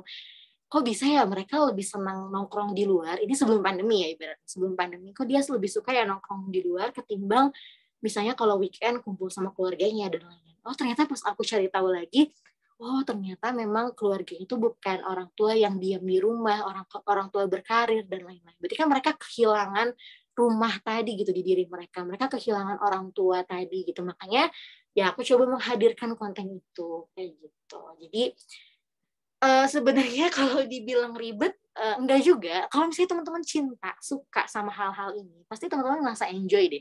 Ngerasa bahwa hal-hal yang teman-teman lakuin untuk nanti berkonten ria di media sosial tuh hal-hal yang menyenangkan kayak gitu. Boleh next selanjutnya. Kita udah kenalan tadi sama prinsip-prinsip ketika kita bikin cerita, kemudian kita tahu nih segmentasinya gimana. Sekarang apa sih yang harus kita hindarin ketika kita mulai untuk bikin konten di sosial media? Nah, yang pertama teman-teman, ini aku ngutip dari Bang Panji Pragiwaksono. Dia pernah bilang di salah satu seminarnya di Universitas Jakarta, beliau bilang gini, bilang yang tadi itu ada di teksnya. Sedikit lebih beda itu lebih baik daripada sedikit lebih baik. Coba teman-teman bisa mencerna nggak kalimat ini? Boleh teman-teman yang sudah tahu atau mungkin kalimat ini gimana, boleh disampaikan di kolom chatnya. Jadi sedikit lebih beda itu lebih baik ketimbang sedikit lebih baik. Jadi kalau misalnya kita tampil di media sosial, kalau misalnya nih, pasti setiap orang tuh punya benchmarknya, punya punya rujukannya, punya referensinya, itu pasti setiap orang tuh punya itu. Tapi kita nggak bisa serta-merta jadi dia, karena sosok yang kayak dia tuh udah ada ya dia gitu. Misalnya nih, kita suka teh konit, orang kayak teh konit itu ya udah ada teh konit gitu. Nah, gimana cara kita menampilkan diri kita yang baru, diri kita yang beda, yang sesuai sama diri kita gitu. Jadi sedikit lebih beda itu lebih baik ketimbang sedikit lebih baik. Kalau misalnya kita sedikit lebih baik dari teh konit, ya susah gitu, karena teh konit udah sebesar itu misalnya. Tapi kalau misalnya kita sedikit lebih beda dari teh konit, itu ada kemungkinan yang besar untuk kita ditengok sama segmentasi followers yang lainnya juga kayak gitu. Ini ya prinsip kalau misalnya di sosial media. Begitupun kalau misalnya di lingkungan sosial, teman-teman. Teman-teman bakal ngerasa senang deh temenan sama orang yang dia tuh kayak yang beda gitu. Kayak dia tuh beda dan mencolok di antara teman-teman kita yang lain. Nah, kita akan merasa lebih nyaman, lebih in sama dia dan lain sebagainya. Karena ya dia beda gitu, dia sedikit lebih beda dari yang lainnya. Kayak gitu. Oke. Nah, yang pertama teman-teman yang harus dihindari itu menjadi orang lain tadi ya, karena ya orang lain itu udah ada gitu, dan kita jadi diri kita sendiri aja, diri kita yang apa adanya, yang kita tunjukkan di media sosial kita dengan apa yang kita punya. Kemudian memaksakan diri, nah ini biasanya berlaku sama orang-orang yang memang udah lumayan, udah berproses nih, udah berprogres ngonten misalnya di media sosial. Kayak, duh aku ngerasa gitu soalnya teman-teman, kayak aduh pekan ini belum ini nih, belum ngupload gitu, belum konten dan lain sebagainya, kayak ngerasa tanggung jawab gitu, kayak punya tanggung jawab besar banget untuk konten gitu, padahal ya nggak bisa dipaksain gitu. Kalau misalnya memang hatinya nggak berperan di sana, kalau memang pikirannya lagi nggak di sana, maka pesannya pun nggak akan nyampe. Pernah aku waktu itu eksperimen ke diri sendiri teman-teman. Nah ini salah satu hal yang aku nggak tahu ya, ini hal yang bodoh, hal yang nggak tahu apa ya, nggak tahu aneh, nggak tahu enggak ya hal ini. Aku seneng banget jadiin diri aku tuh ajang eksperimen. Jadi ketika ada satu masalah sosial lain, aku mencoba buat terjun ke sana dan aku lihat gitu, respon sosial tuh gimana sih. Kayak hal tadi ini, memaksakan diri. Jadi aku pernah bikin satu konten yang aku tuh lagi males konten, padahal lagi banyak kerjaan di real life gitu, lagi banyak kegiatan, tapi aku maksain buat bikin. Ternyata memang hasilnya enggak seperti hasil yang ketika konten itu dibuat pakai hati gitu, beda banget hasilnya. Maka ya tadi berarti benar, konten pakai hati dengan menghadirkan hati orang lain tuh ya adanya tuh benar gitu, emang kayak gitu. Jadi kalau misalnya kita bikin konten nih maksa-maksain diri, aduh mending istirahat dulu gitu, mending healing dulu, mending banyakin input dulu dari luar. Biasanya kalau misalnya lagi malas nih teman-teman, itu tuh karena kita kurang input, karena otak sama hati kita tuh kurang input dari lingkungan sekitar kita. Nah, makanya kalau misalnya kita lagi malas, lagi ada di posisi tadi ya, malas konten atau apa, ya tadi banyakin input dulu aja dari luar kayak gitu. Kemudian takut gagal. Nah, ini biasanya sama si pemula lagi nih dirasainnya gitu, kayak aduh tadi ya ngeliat followers juga masih sedikit lah, buat apa sih teh gitu, mulai kayak gitu. Ya nggak apa-apa teman-teman, kan namanya kita belum nyoba, kita nggak tahu. Kalau misalnya kita udah takut gagal duluan, ya nggak akan pernah ada yang namanya proses gitu. Kalau kebayang nggak sih teman-teman kalau misalnya dulu ya Thomas Alva Edison percobaan ke-10 atau percobaan ke-200 itu dia ke percobaan ke-10 atau ke-100 dia ngerasa udahan aja gitu, mungkin dunia akan tetap gelap sampai sekarang, nggak pernah ada lampu dan lain sebagainya. Atau mungkin banyak hal-hal lain, kalau misalnya Nabi Muhammad nih dulu nyerah gitu ya, aduh ini umat keblinger gitu, rakyat Arab, masyarakat Arab pada bebal, pada jahil dan lain sebagainya, mungkin nggak akan sampai Islam sampai hari ini ada di dekat kita dan kita yakini keberadaannya gitu. Jadi orang-orang yang takut gagal tuh ini bukan mental para pejuang, bukan mental orang-orang yang sukses di masa depan. Kalau misalnya kita udah takut gagal dari sekarang, ya tadi kita berkaca aja, kita lihatlah di masa depan kita bakal kayak gimana gitu. Oke, selanjutnya ini terakhir nih ya. Kita bedah satu-satu gimana, tadi kita udah lihat konsep kita bikin cerita gimana untuk menghasilkan konten yang powerful, terus kita kenalan sama segmentasi followers kita, dan kita tahu apa yang harus kita hindari. Maka yang terakhir, kita mulai berkarya, teman-teman. Dimulai dari apa? Dimulai dari menetapkan tujuan kita. Kita ngonten tuh buat apa? Kita bikin ngeramein sosial media kita tuh buat apa? Karena setiap karya itu punya tanggung jawabnya. Ini pernah diucapkan sama Buya Hamka. Teman-teman pasti tahu cerita sastrawan-sastrawan zaman dulu yang sangat terkenal, Buya Hamka, Eyang Sapardi, kemudian Marah Rusli dengan Siti Nurbayanya, kemudian dan lain sebagainya. Banyak ya sastrawan zaman dulu yang sering ada di buku bahasa Indonesia, di buku-buku paket bahasa Indonesia. Mereka tuh orang-orang yang punya tujuan, teman-teman. Kalau misalnya Buya Hamka pernah bilang, ya kalau misalnya hidup hanya sekedar hidup, ya kita kayak gini-gini aja gitu. Maka kalau misalnya kita memanfaatkan apa yang hadir di diri kita hari ini, di dekat kita hari ini dengan adanya media sosial, ini adalah sebuah keniscayaan di mana kita harus berkarya di sana. Orang-orang yang sekarang buta sama media sosial, yang sekarang nggak melek sama dunia digital, itu susah buat beradaptasinya, teman-teman. Kecuali kita udah punya privilege, anaknya DPR, anaknya Jokowi, anaknya siapa gitu ya, yang masa depan tuh dijamin oleh orang tuanya dan lain-lain. Tapi kita bukan mereka gitu. Kita orang-orang yang lagi berjuang, kita orang-orang kecil yang lagi berjuang ini gitu. Maka kita harus punya tujuan. Karena nggak ada yang nggak mungkin teman-teman untuk berhasil di media sosial tuh. Dan itu yang selalu aku yakini sampai sekarang. Kita punya tujuan. Dan tujuan kita sebagai seorang muslim, sesungguhnya tujuan sebaik-baiknya itu adalah ketika kita menjadikan media-media apapun yang ada di sekeliling kita, baik itu Instagram dan lain sebagainya, itu jadi tempat, jadi ladang. Ibaratnya kalau misalnya kotak amal, itu jadi kotak amal kita gitu. Ketika nanti kita udah nggak ada nih, teman-teman pasti deh kayak gini. Misalnya ada berita duka, mahasiswa Unpad, yang waktu itu sempat, aku juga sampai nyari tahu tuh, dia orangnya kayak gini, aku lupa namanya, pokoknya dia anak HK, laki-laki, meninggalnya tuh malam Kamis ya, yang meninggalnya karena, aku lupa karena sakit, pokoknya karena sakit lama, itu baru beberapa bulan terakhir kayaknya. Aku sampai ngepoin Instagramnya, sampai ngepoin keluarganya gimana dan lain-lain. Ternyata memang sepowerful itu gitu keberadaan si media sosialnya dia. Ketika aku lihat tuh Masya Allah emang orangnya tuh kayak gini ya, dia senang sharing kebaikan, dia senang bikin konten kayak gini gitu. Jadi aku kenal dia justru dari sosial medianya. Nah mungkin ketika nanti kita udah nggak ada di dunia ini juga, orang-orang tuh akan lihat kita dari sana gitu. Orang yang kayak gimana sih? Siapa ini tadi lupa sih, ini apa namanya, Teh Dika ya, apa Dita? Oh Dita, orang yang kayak gimana sih Teh Dita tuh? Kita cari nih media sosialnya, walaupun ya media sosial nggak sepenuhnya mempresentasikan diri kita gitu, tapi kan kita hadir di sana. Kalau misalnya kita hadirnya sebagai diri kita yang sebenarnya, orang-orang akan lihat kok diri kita yang sebenarnya kayak gimana kayak gitu. Jadi dimulai dari sana. Kita tentuin dulu tujuan kita tuh apa.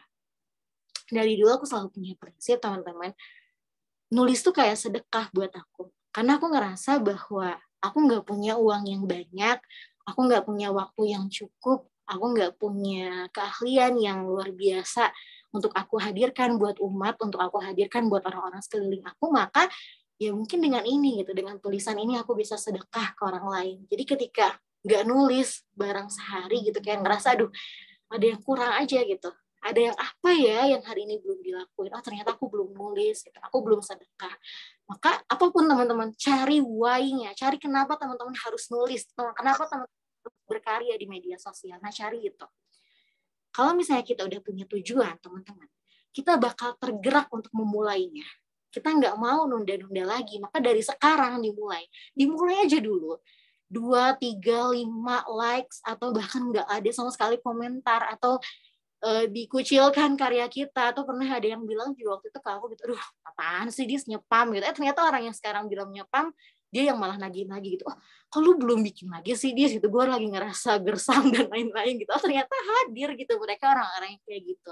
Kalau kita nggak mulai, itu nggak pernah tahu ke depannya bakal gimana. Jadi kalau udah punya tujuan, mulai aja dulu. Nanti kalau lama-lama udah kita mulai, apa sih yang harus kita pertahankan? Apa yang bikin kita bertahan untuk tetap ada di track di mana kita mulai dulu gitu, untuk konten di media sosial atau untuk berbagi apapun gitu di media sosial apapun. Nah, kita cintai karya kita. Kalau misalnya nggak cinta sama karya kita, siapa yang mau mencintainya? Siapa yang mau hadir untuk karya kita gitu, kalau bukan diri kita sendiri orang yang membuatnya kayak gitu. Jadi cintai karya kita. Bahwa dulu aku pernah ada Kang Abi, kalau saya Kang Abi, Habibur Rahman El-Sirezi itu pernah bilang gini, kalau misalnya kita nggak menertawakan karya kita, itu berarti kita belum berhasil. Jadi para penulis selegendnya Kang Abi, Habibur Rahman, yang menulis ayat-ayat cinta dengan sosok Fahrinya nih. Si Fahri juga kan karakternya muncul banget di ayat-ayat cinta. Sampai ada ayat-ayat cinta 2 dan lain segalanya gitu. Terus dengan karya Kang Abi yang lain, Bumi Cinta, Ketika Cinta Bertasbih, dan lain-lain. Mungkin ini karya-karya yang masyhur di kalangan anak-anak ADK ya, anak-anak dakwah kampus gitu.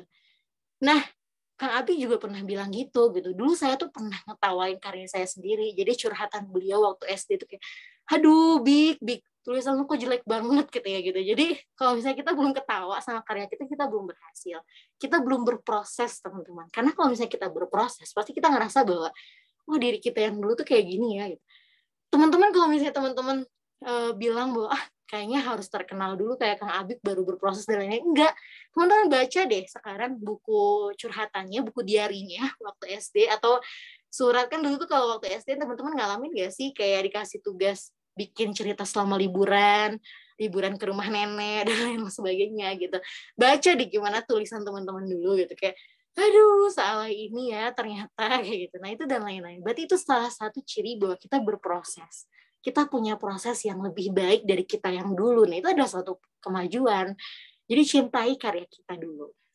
Nah selanjutnya, siaz ini tuh salah satu istilah di dalam dunia parfum. Teman-teman mungkin yang suka sama dunia parfum ini, aku juga baru nemu istilah ini. Aku lagi baca salah satu cerita yang judulnya tuh tentang istilah ini, siaz.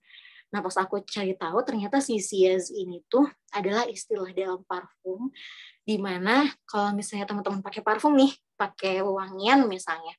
Nah, kan biasanya parfum tuh akan bertahan berapa lama ya di baju kita, atau enggak ketika orang nyium kita misalnya pakai parfum, mencium bau parfum ya, maksudnya mencium bau parfum tuh kayak kayaknya parfumnya ini ya, disebutin mereknya dan lain-lain. Nah, itu adalah siaz tadi, istilah tadi. Nah, begitupun ketika kita dalam berkarya. Jadi ketika kita berkarya nih, teman-teman ngerasa nggak sih kalau misalnya baca satu tulisan atau dengar satu podcast atau enggak lihat satu karya, kayak oh ini kok kayak tulisannya Teh Konit ya, atau enggak oh ini kok kayak gaya bahasanya Bang Fuad, atau kayak bahasanya Hawarion dan lain-lain. Nah itu tuh si siaz tadi gitu, hal-hal yang nempel ketika kita ngeliat tuh kayak oh ini kayaknya pernah ada deh di sana gitu. Jadi punya karakteristik si tulisan kita.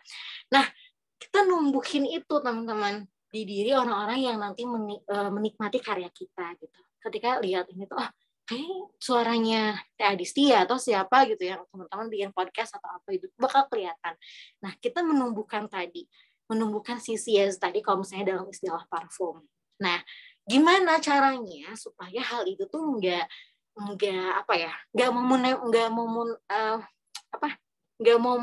momentual gitu, nggak cuma sekali-kali aja. Nah, kita ciptakan juga si karya kita itu longevity, jadi berkelanjutan terus-terusan gitu. Kalau misalnya cuma sekali dua kali kita berkarya misalnya di media sosial, ya orang-orang nggak akan langsung kenalin gitu, nggak akan langsung bahwa kayak ini sih ini deh, kayak ini sih ini gitu, nggak kayak gitu.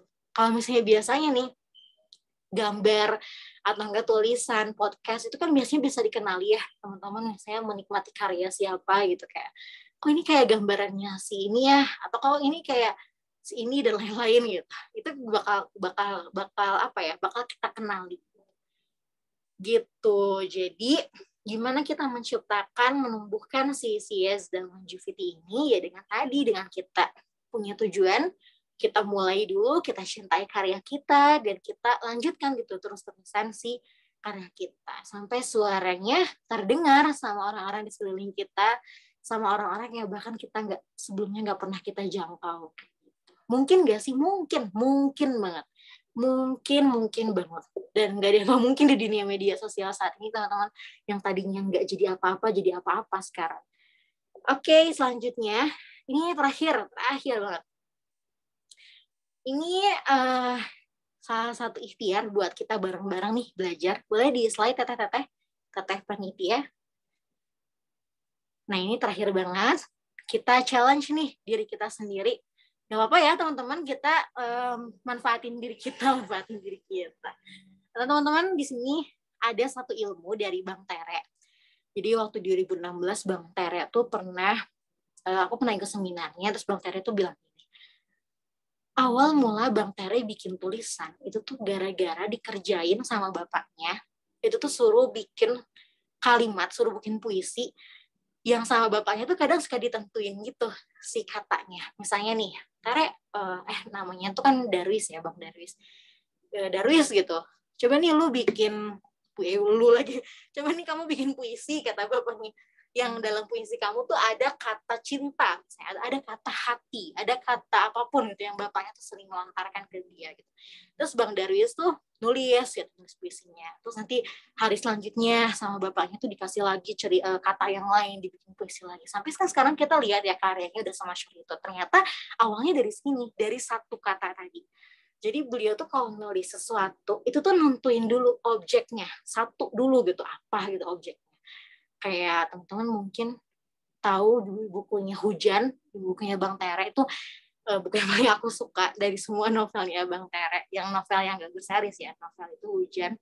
Kita kalau misalnya teman, aduh nggak tahu ya ini aku teman-teman preferensi bacaannya gimana, pokoknya baca-macam deh, setiap penulis tuh pasti beda gitu cara buat menulisnya. Nah kalau misalnya kita ngikut dari Bang Tere tuh tadi punya satu titik poin di mana jadi titik tumpuan ceritanya kayak gitu. Nah sekarang kita mau challenge nih diri kita bareng-bareng buat berhubung sekarang di bulan Agustus kita ikut meramaikan hari kemerdekaan kita, merdekanya Indonesia di tengah-tengah pandemi seperti sekarang ini, di mana ramai ya di media sosial tuh quotes katanya sekarang tuh lombanya bukan cuman lomba balap karung, lomba panjat pinang, lomba makan kerupuk, tapi juga lomba bertahan hidup gitu dan lain sebagainya gitu. Nah sekarang kita ramaikan dengan tulisan kita, dengan karya pertama kita bagi teman-teman yang belum memulainya di media sosial. Aku challenge teman-teman, kita challenge bareng-bareng diri kita. Nanti aku juga bakal bikin karya ini.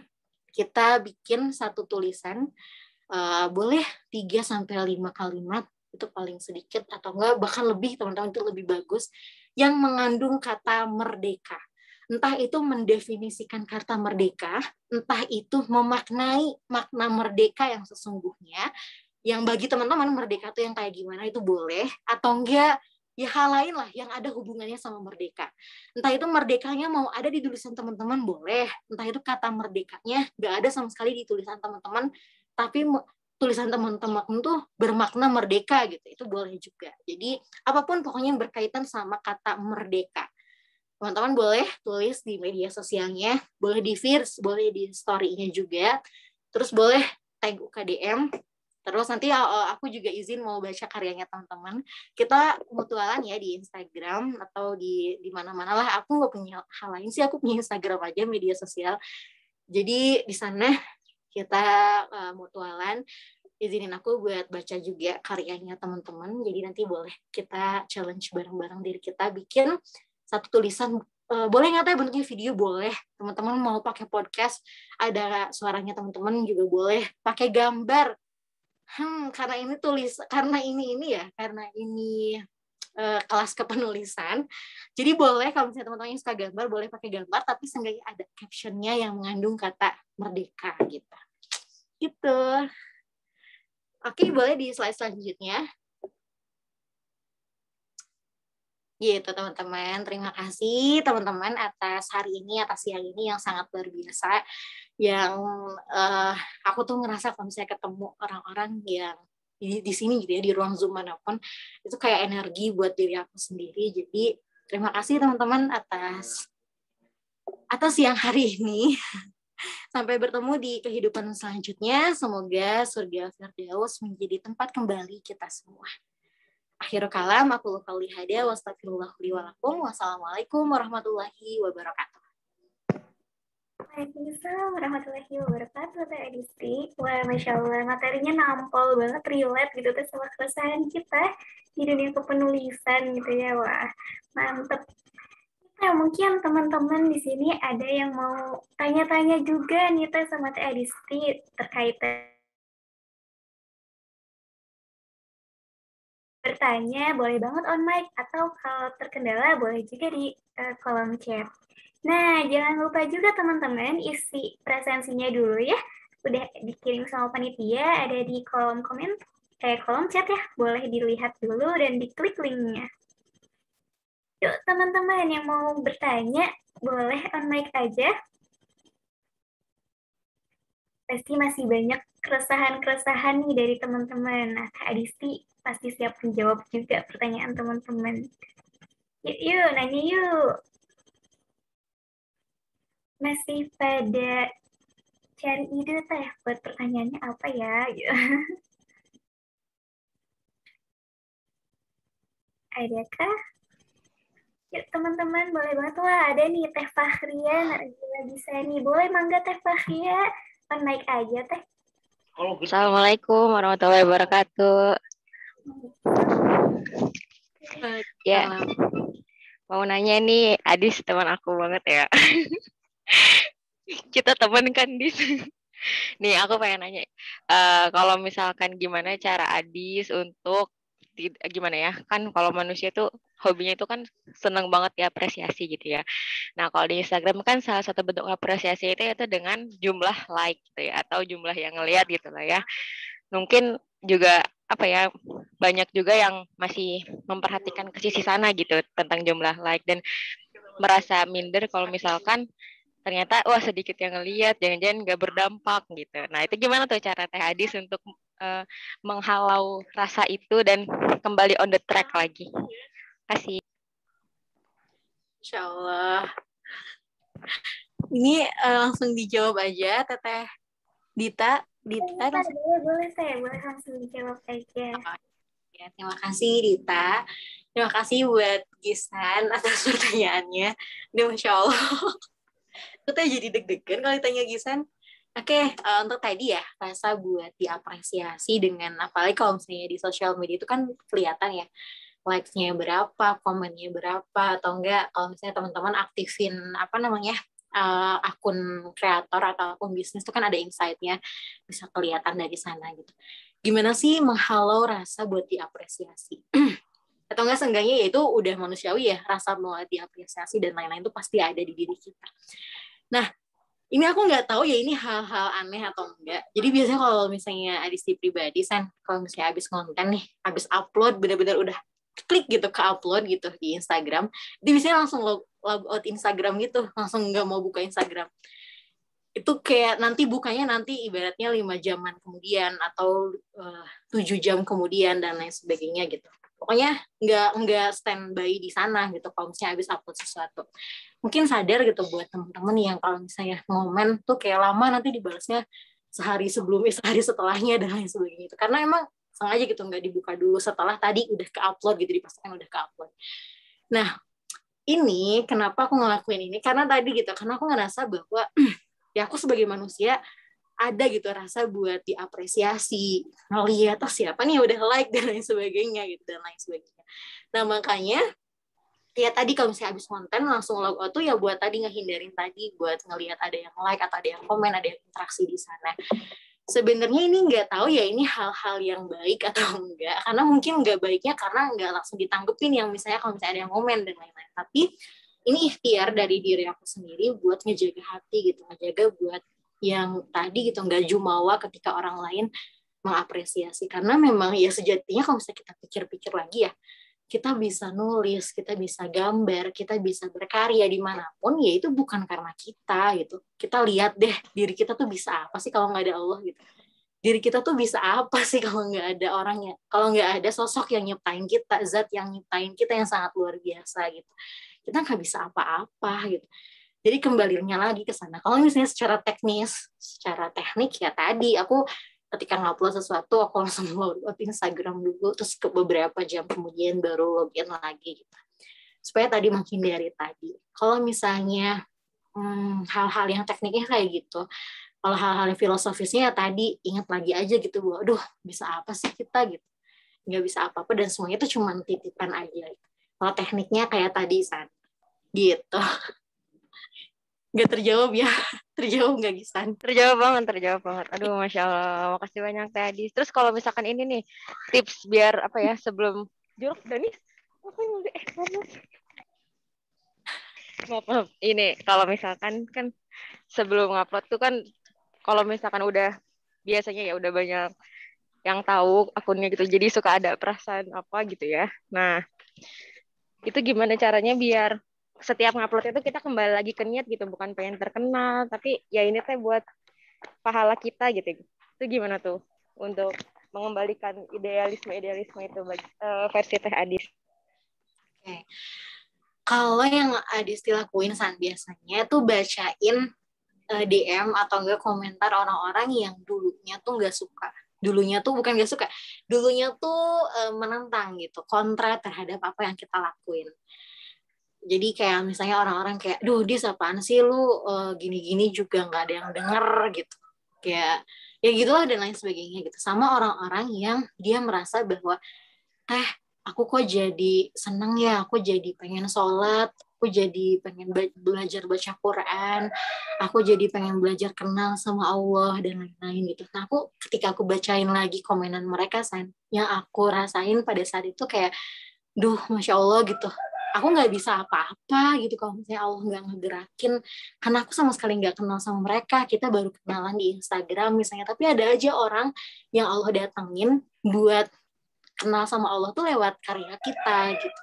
Jadi ketika aku bacain lagi respon mereka atas karya aku tuh aku makin yakin gitu bahwa aku tuh nggak bisa apa-apa, dan mereka didatangkan tuh ya nggak serta-merta karena karya aku aja, tapi ada tangan-tangan Allah di sana gitu.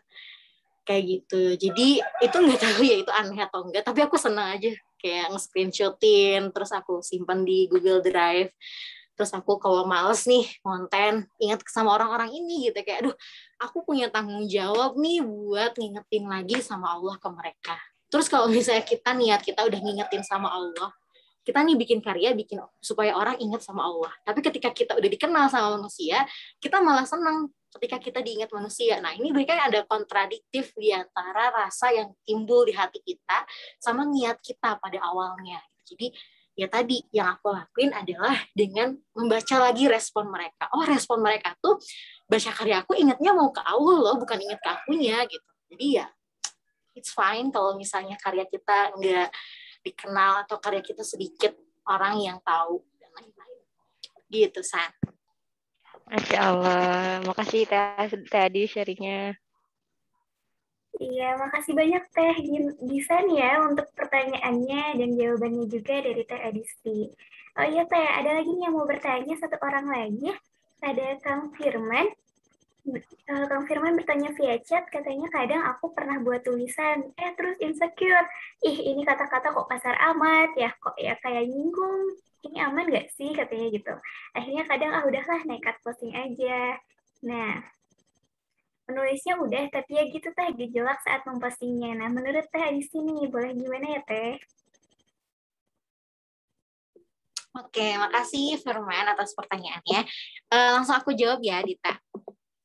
Oke, atas pertanyaan tadi dari Firman ya. Gimana sih kita, menurut aku itu bagus atau enggak, atau bijaknya kayak gimana gitu ya. Nah, ketika kita berkarya, kita tuh punya tanggung jawab sosial, teman-teman. Ibaratnya gini, teman-teman bikin satu tulisan, kan setiap orang tuh nggak memaknai tulisan teman-teman tuh satu makna gitu. Pasti maknanya tuh heterogen. Pasti dalam satu karya tuh kita, misalnya teman-teman lihat deh karyanya yang Sapardi yang Hujan Bulan Juni. Ada orang-orang yang memaknai bahwa Hujan Bulan Juni itu adalah sebuah hal yang mustahil. Hujan Bulan Juni itu adalah sebuah keikhlasan. Hujan Bulan Juni itu karyanya Sapardi itu hal-hal lain lah dimaknainya beda-beda. Nah, begitupun ketika kita bikin karya, itu nggak semua orang tuh satu makna gitu terhadap karya kita. Mungkin buat orang-orang itu ada yang menganggapnya ya kasar, mungkin ada juga yang menganggapnya biasa aja dan lain-lain. Nah, maka apa sih yang harus kita lakuin? Atau menurut aku gimana gitu? Kalau menurut aku, ya tadi ya, ketika kita bikin karya, kita lihat dulu nih segmentasi dari orang-orang di sekeliling kita, orang-orang yang ya di Instagram tuh orang-orang yang kayak gimana sih? Atau mungkin teman-teman bertanya-tanya lagi, Teh kan Instagram tuh kan luas gitu, nggak cuma orang di sekeliling kita aja yang nantinya lihat story kita atau lihat konten kita dan lain-lain gitu. Itu pasti kalau misalnya viral dan lain-lain itu pasti dilihat orang banyak gitu. Nah, makanya tadi yang kita lakuin itu ketika bikin karya ini ada tanggung jawab sosialnya. Kalau misalnya kita sebagai orang yang berkarya itu melihat bahwa ini adalah karya yang baik dari segi sosialnya baik, nggak menyinggung agama, nggak menyinggung budaya dan lain-lain, ya udah lakuin aja. Entah interpretasi orang-orang beda-beda, ya itu nggak apa-apa, itu mah orang-orang ya emang beda-beda aja gitu. Tapi kalau misalnya ngelihat ya hari ini teman-teman, kan masyarakat Indonesia tuh nggak bisa dipungkiri ya, kalau misalnya di dalam teori komunikasi tuh kita kenal sama uses and gratification, di mana sama teori jarum suntik hipodermik. Jadi kalau misalnya hipodermik tuh media tuh kita mengendalikan orang-orang yang lihat. Kita sebagai konten kreator tuh yang mengendalikan si penikmat karya kita. Nah, atau bisa berlaku sebaliknya. Kita bikin karya tuh sesuai apa yang dibutuhkan sama audiens kita. Pakai teorinya users and gratification. Nah, kita bisa pakai kedua itu, atau kita bisa pakai salah satunya. Kita lihat dulu nih, kita tuh orang yang didengar nggak sih sama orang lain? Nah, kalau misalnya kita orang yang didengar sama orang lain, pakai teori yang berarti hipodermik tadi, kita nggak bisa, bukan nggak bisa, kita nggak bijak untuk menggunakan misalnya tadi kata-kata kasar atau konten-konten yang apa ya ibaratnya ya tadi lah ada cara lain gitu selain cara itu, atau pakai teori yang memang ya apa ya kita menampilkan konten tuh yang dibutuhkan sama halayak kita. Misalnya nih teman-teman Firman tuh orang-orang yang memang ngomongnya kasar gitu. Kan kasar di sini juga interpretasinya beda-beda ya. Mungkin bagi orang Sunda gitu ketika ngomong ketika dengar anak Jakarta, anak Jabodetabek ngomong lo gue tuh kayak aduh kasar gitu, nggak dengarnya tuh kayak mau berantem atau apa gitu ya. Terus tiba-tiba karena orang-orang Bandung saya somea mungkin nyamannya dipanggil aku kamu dan lain sebagainya itu bakal beda gitu. Nah Firman menyesuaikan sama itu, nah itu nggak apa-apa. Kayak gitu sih kalau misalnya secara teknik linknya kalau misalnya kita bikin konten gitu. Ya itu mah interpretasi orang beda-beda sih. Gitu Firman. Iya, gitu Kang Firman. Apakah menjawab Kang? Atau ada yang mau ditanyakan berikutnya? Cukup mungkin. Oke, menjawab. Alhamdulillah. Oke, teman-teman. Mohon maaf sekali karena keterbatasan waktu gitu ya. Mungkin pertanyaan Kang Firman ini sudah menjadi pertanyaan terakhir gitu ya. Terima kasih Kang Firman untuk pertanyaannya dan Teh Adisti juga untuk jawabannya. Masya Allah Teh Adisti pemaparan dan jawaban-jawabannya ngasih ide baru gitu ya untuk ketika kita lagi bingung mau penulis di dunia kepenulisan ini kayak gimana gitu. Terus juga aku mau izin Teh untuk ngasih kesimpulannya ya dari pembahasan hari ini gitu ya. Dari pemaparan Teh Adisti ini yang aku dapat dan semoga teman-teman juga bisa merasa sama ya. Kesimpulannya itu dalam membuat suatu cerita atau tadi bahasa Teh Adisti diksinya seni menaklukkan hati gitu ya. Kita harus menghadirkan karakter yang mana karakter ini menghadirkan juga pesan-pesan kebaikan dan kita juga harus memperhatikan juga segmentasi audiens kita supaya apa yang kita sampaikan itu sampai kepada audiens yang kita tuju gitu. Dan jangan lupa juga kita harus berangkat dari keresahan gitu. Tadi juga sempat di-mention juga sama Teh Adisti gitu ya. Kita walaupun kita sendiri berbeda, tapi itu lebih baik gitu ya, sedikit lebih daripada kita lebih baik berbeda daripada sedikit lebih baik gitu. Terus juga yang paling penting banget nih, cintai karya kita, karena kalau tadi kata Teh Adisti, siapa lagi yang mau mencintai karya kita kalau bukan kita. Itu mungkin teman-teman kesimpulan dari pemaparan Teh Adisti ini. Semoga pemaparannya bisa sampai ke hati karena aku rasa Teh Adisti ini tadi ngomong tuh dari hati banget gitu ya dan sampai ke hati juga gitu.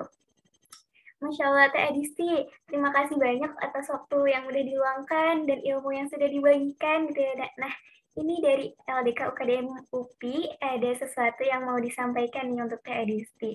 Mungkin aku serahkan boleh ke Kang Naufal ya Kang? Silakan Kang.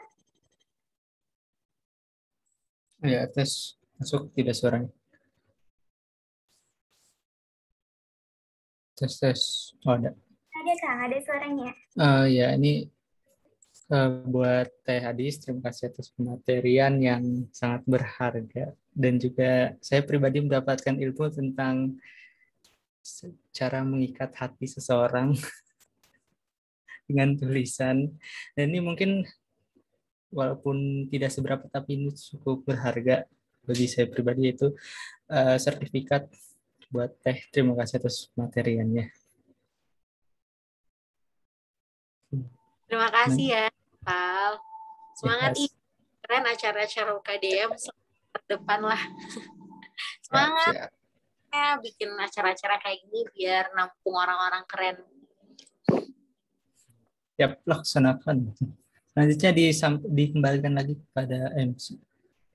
Oke, terima kasih Kang Naufal. Mungkin setelah ini kita dokumentasi dulu ya Kak Edisi ya, untuk kenang-kenangan gitu. Boleh mungkin tim panitia ada yang mau memimpin dokumentasinya?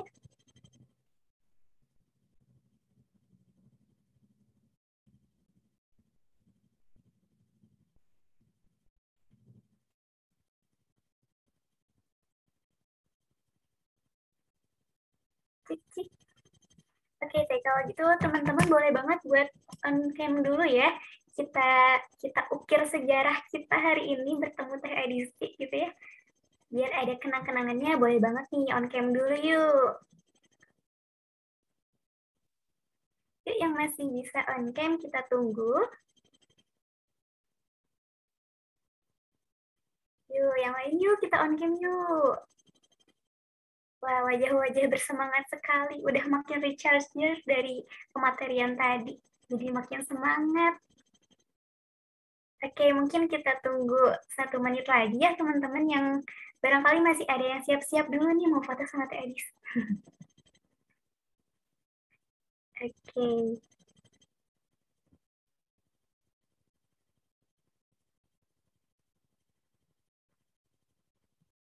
Yuk, yang belum on cam masih boleh ya, kita on cam dulu.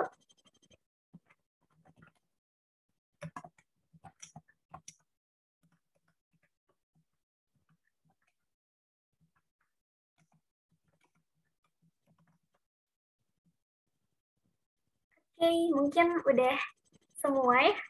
Kok belum? Ada yang belum? Ada lagi yang mau on cam kah?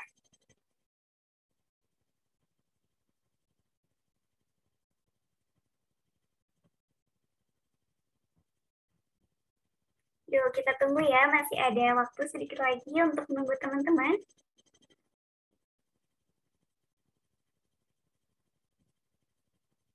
Oke, kita hitung ya. 10, 9, 8, 7, 6, 5, 4, 3, 2, 1. Boleh Teh Fatia mungkin didokumentasikan aja. Oke, siap ya semuanya. 3, 2, 1. Sekali lagi. Oke, sip. Sudah. Terima kasih semuanya. Oke, terima kasih Teh Fatia dan teman-teman yang udah berkenan untuk on cam tadi ya. Oke, Teh Edisi, terima kasih untuk pemateriannya yang dari hati tadi ya, sampai banget ke hati gitu. Terus juga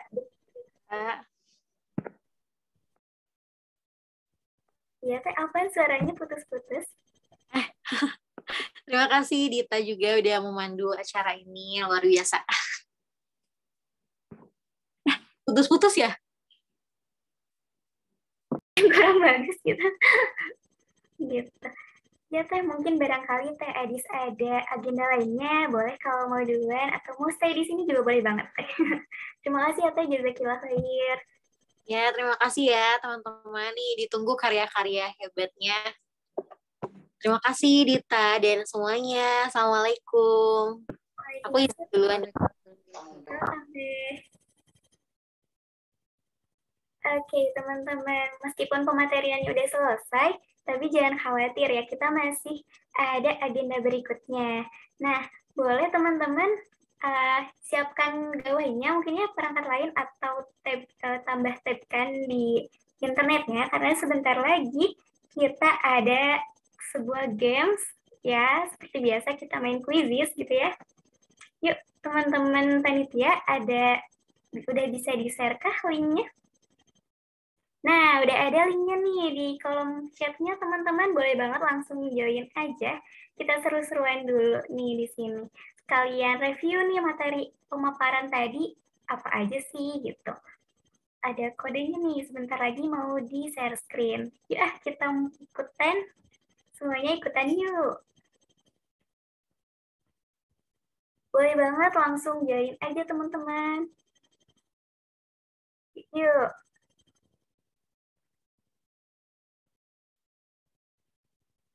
Biasanya di quizzes ini suka ada pertanyaan-pertanyaan yang nyebelin nih. Di sini ada nggak ya? Semoga nggak ada sih ya. Udah habis pematerian gitu ya. Terus tambah ada quiz-quiz yang pertanyaannya menjebak gitu ya, kan jadi gemes gitu. Semoga sih nggak ada di sini.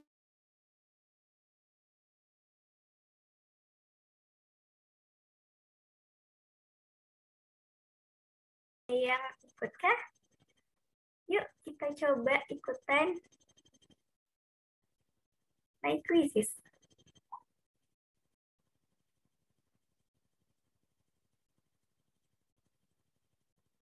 Yuk teman-teman yang belum meluncur ke quizzes, boleh banget langsung klik linknya aja. Kita seru-seruan bareng.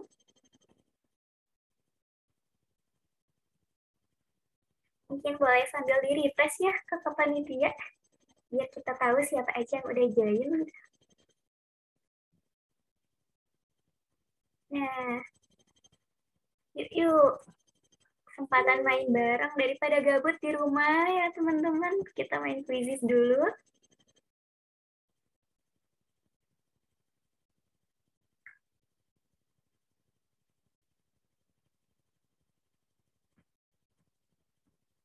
Yuk kita main dulu yuk.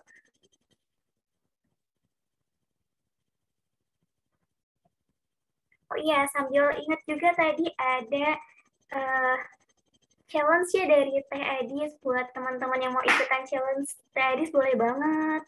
Itu kayaknya seru sih. Kita sambil latihan nulis juga. Nah, udah ada siapa? Nah, siapa ini siapa? Ayo siapa? Ada Fitri. Wah, aku belum join nih sinyalku. Ada Teh Hafsah. Ada Patiafa. Ada Teh Fitri. Yuk yang lainnya, ikutan yuk. Nemenin teteh-teteh di sini tuh, 3 orang teteh-teteh yang sudah bersemangat.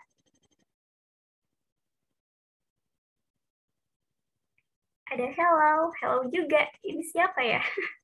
Hello siapa?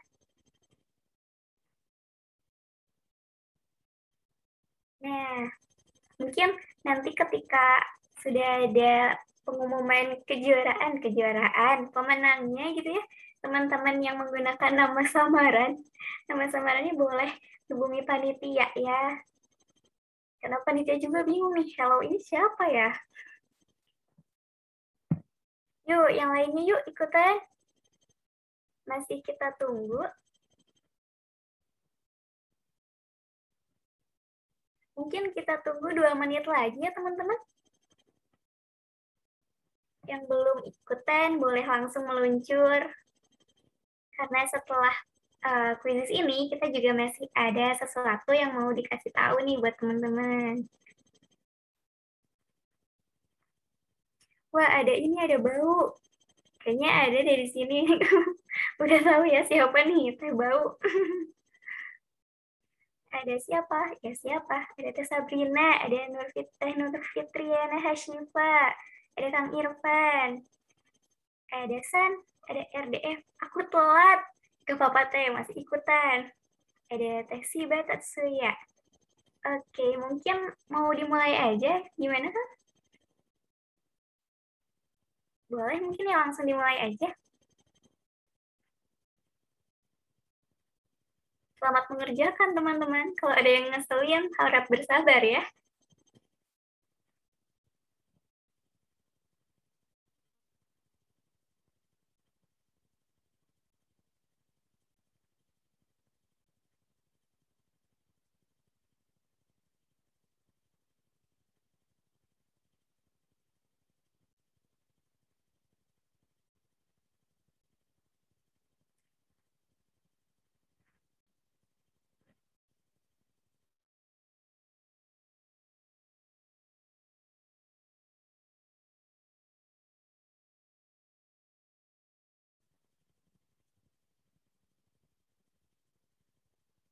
Wah, ada Kang Irfan nih. Memenuhi peringkat pertama. Yuk, disusul yuk teman-teman. Semangat teman-teman.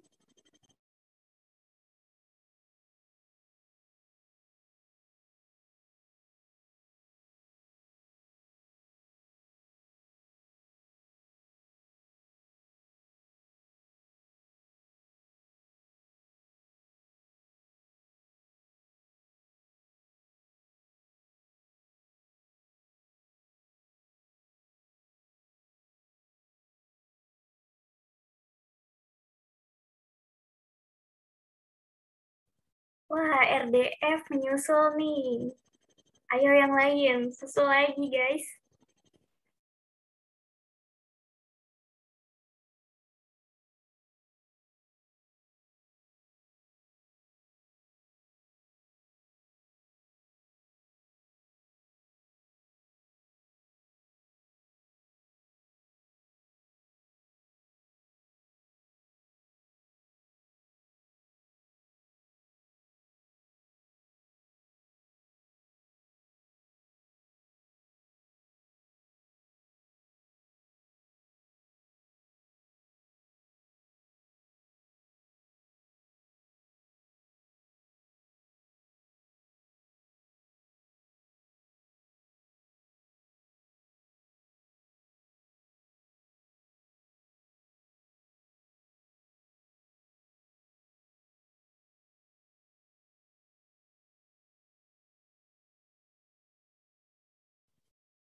Wah, Teh Fitri nyusul RDF nih. Aduh, turun RDF. Wah.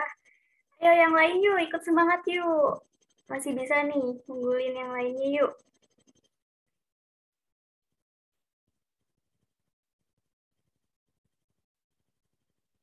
Siapa ya nanti ya?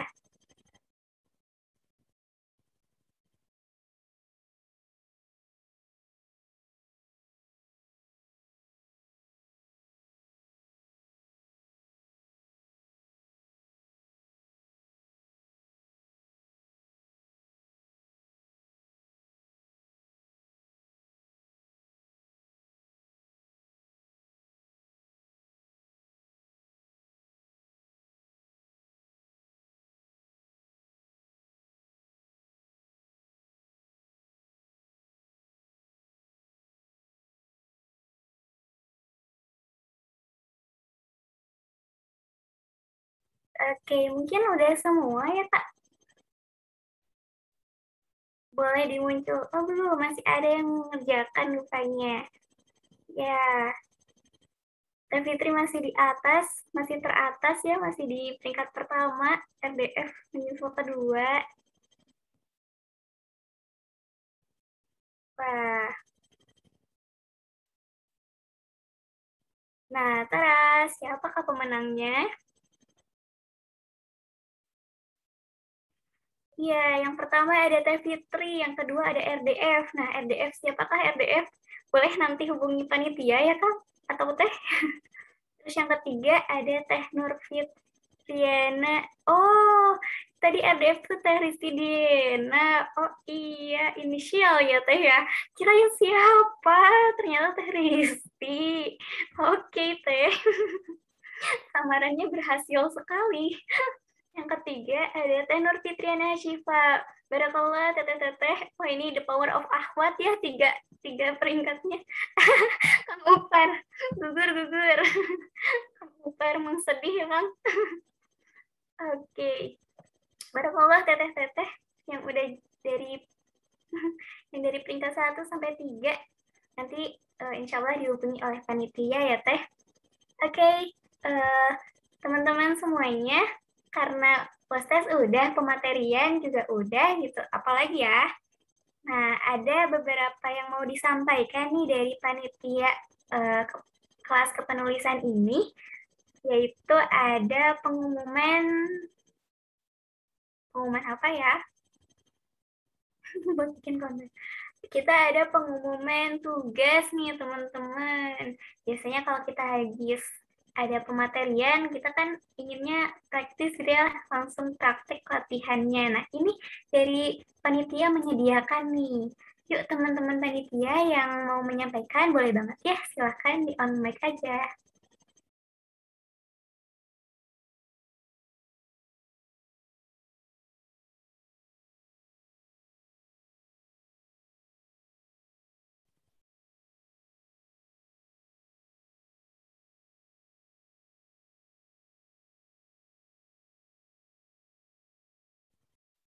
Nah, udah ada spoilernya nih, ada tugas kelas kepenulisan. Dari teman-teman panitia, adakah yang mau menjelaskan atau?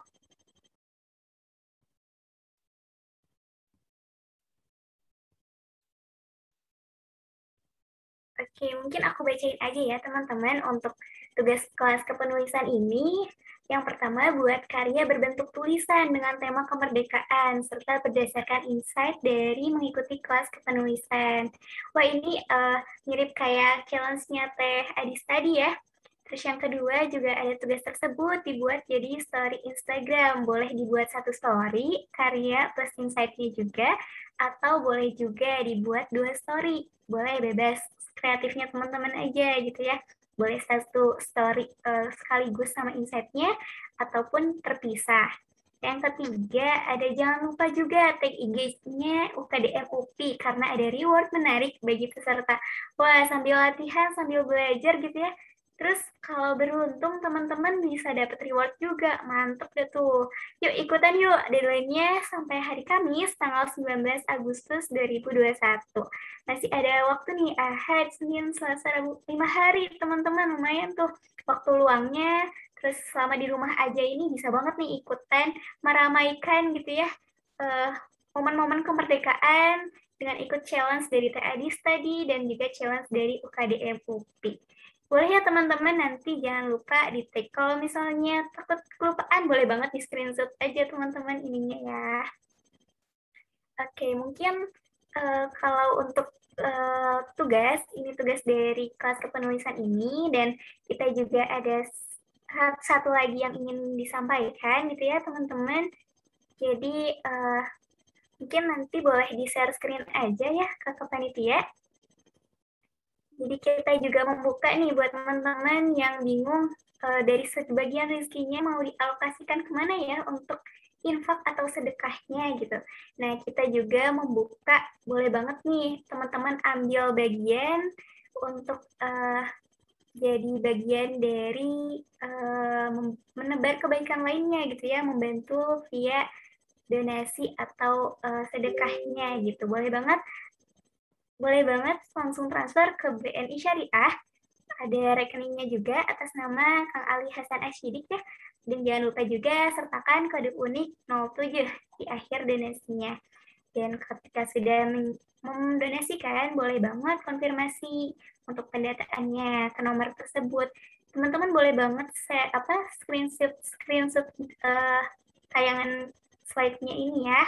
Barangkali nanti lupa rekeningnya yang mana, terus atas nama siapa dan nomor mana, boleh banget. Yuk teman-teman, kita ambil bagian, terus dari sedikit rezeki yang kita punya, sebagiannya juga kita alokasikan untuk mensupport dakwah gitu ya. Itu barangkali teman-teman, terima kasih banyak atas kehadiran teman-teman meluangkan waktunya gitu ya, siang-siang, waktunya weekend, cari hiburan gitu ya, waktunya bobo cantik gitu di kamar gitu ya. Tapi teman-teman semangat banget untuk ikut kelas kepenulisan ini, Masya Allah. Semoga banyak ilmu yang didapat, semoga selesai dari pematerian ini, selesai dari kelas ini, teman-teman makin semangat nih buat bikin konten-konten yang baik gitu ya, konten-konten yang menebar kebermanfaatan, mengimbangi konten-konten yang kurang bermanfaat di luar sana gitu. Jadi nanti teman-teman jadi ambil bagian untuk penyegaran dari media sosial. Mungkin sebelum kita tutup teman-teman, baiknya kita tutup dengan doa juga ya. Boleh untuk Teh Fatia Farhana untuk memimpin doanya ya Teh. Ya, boleh.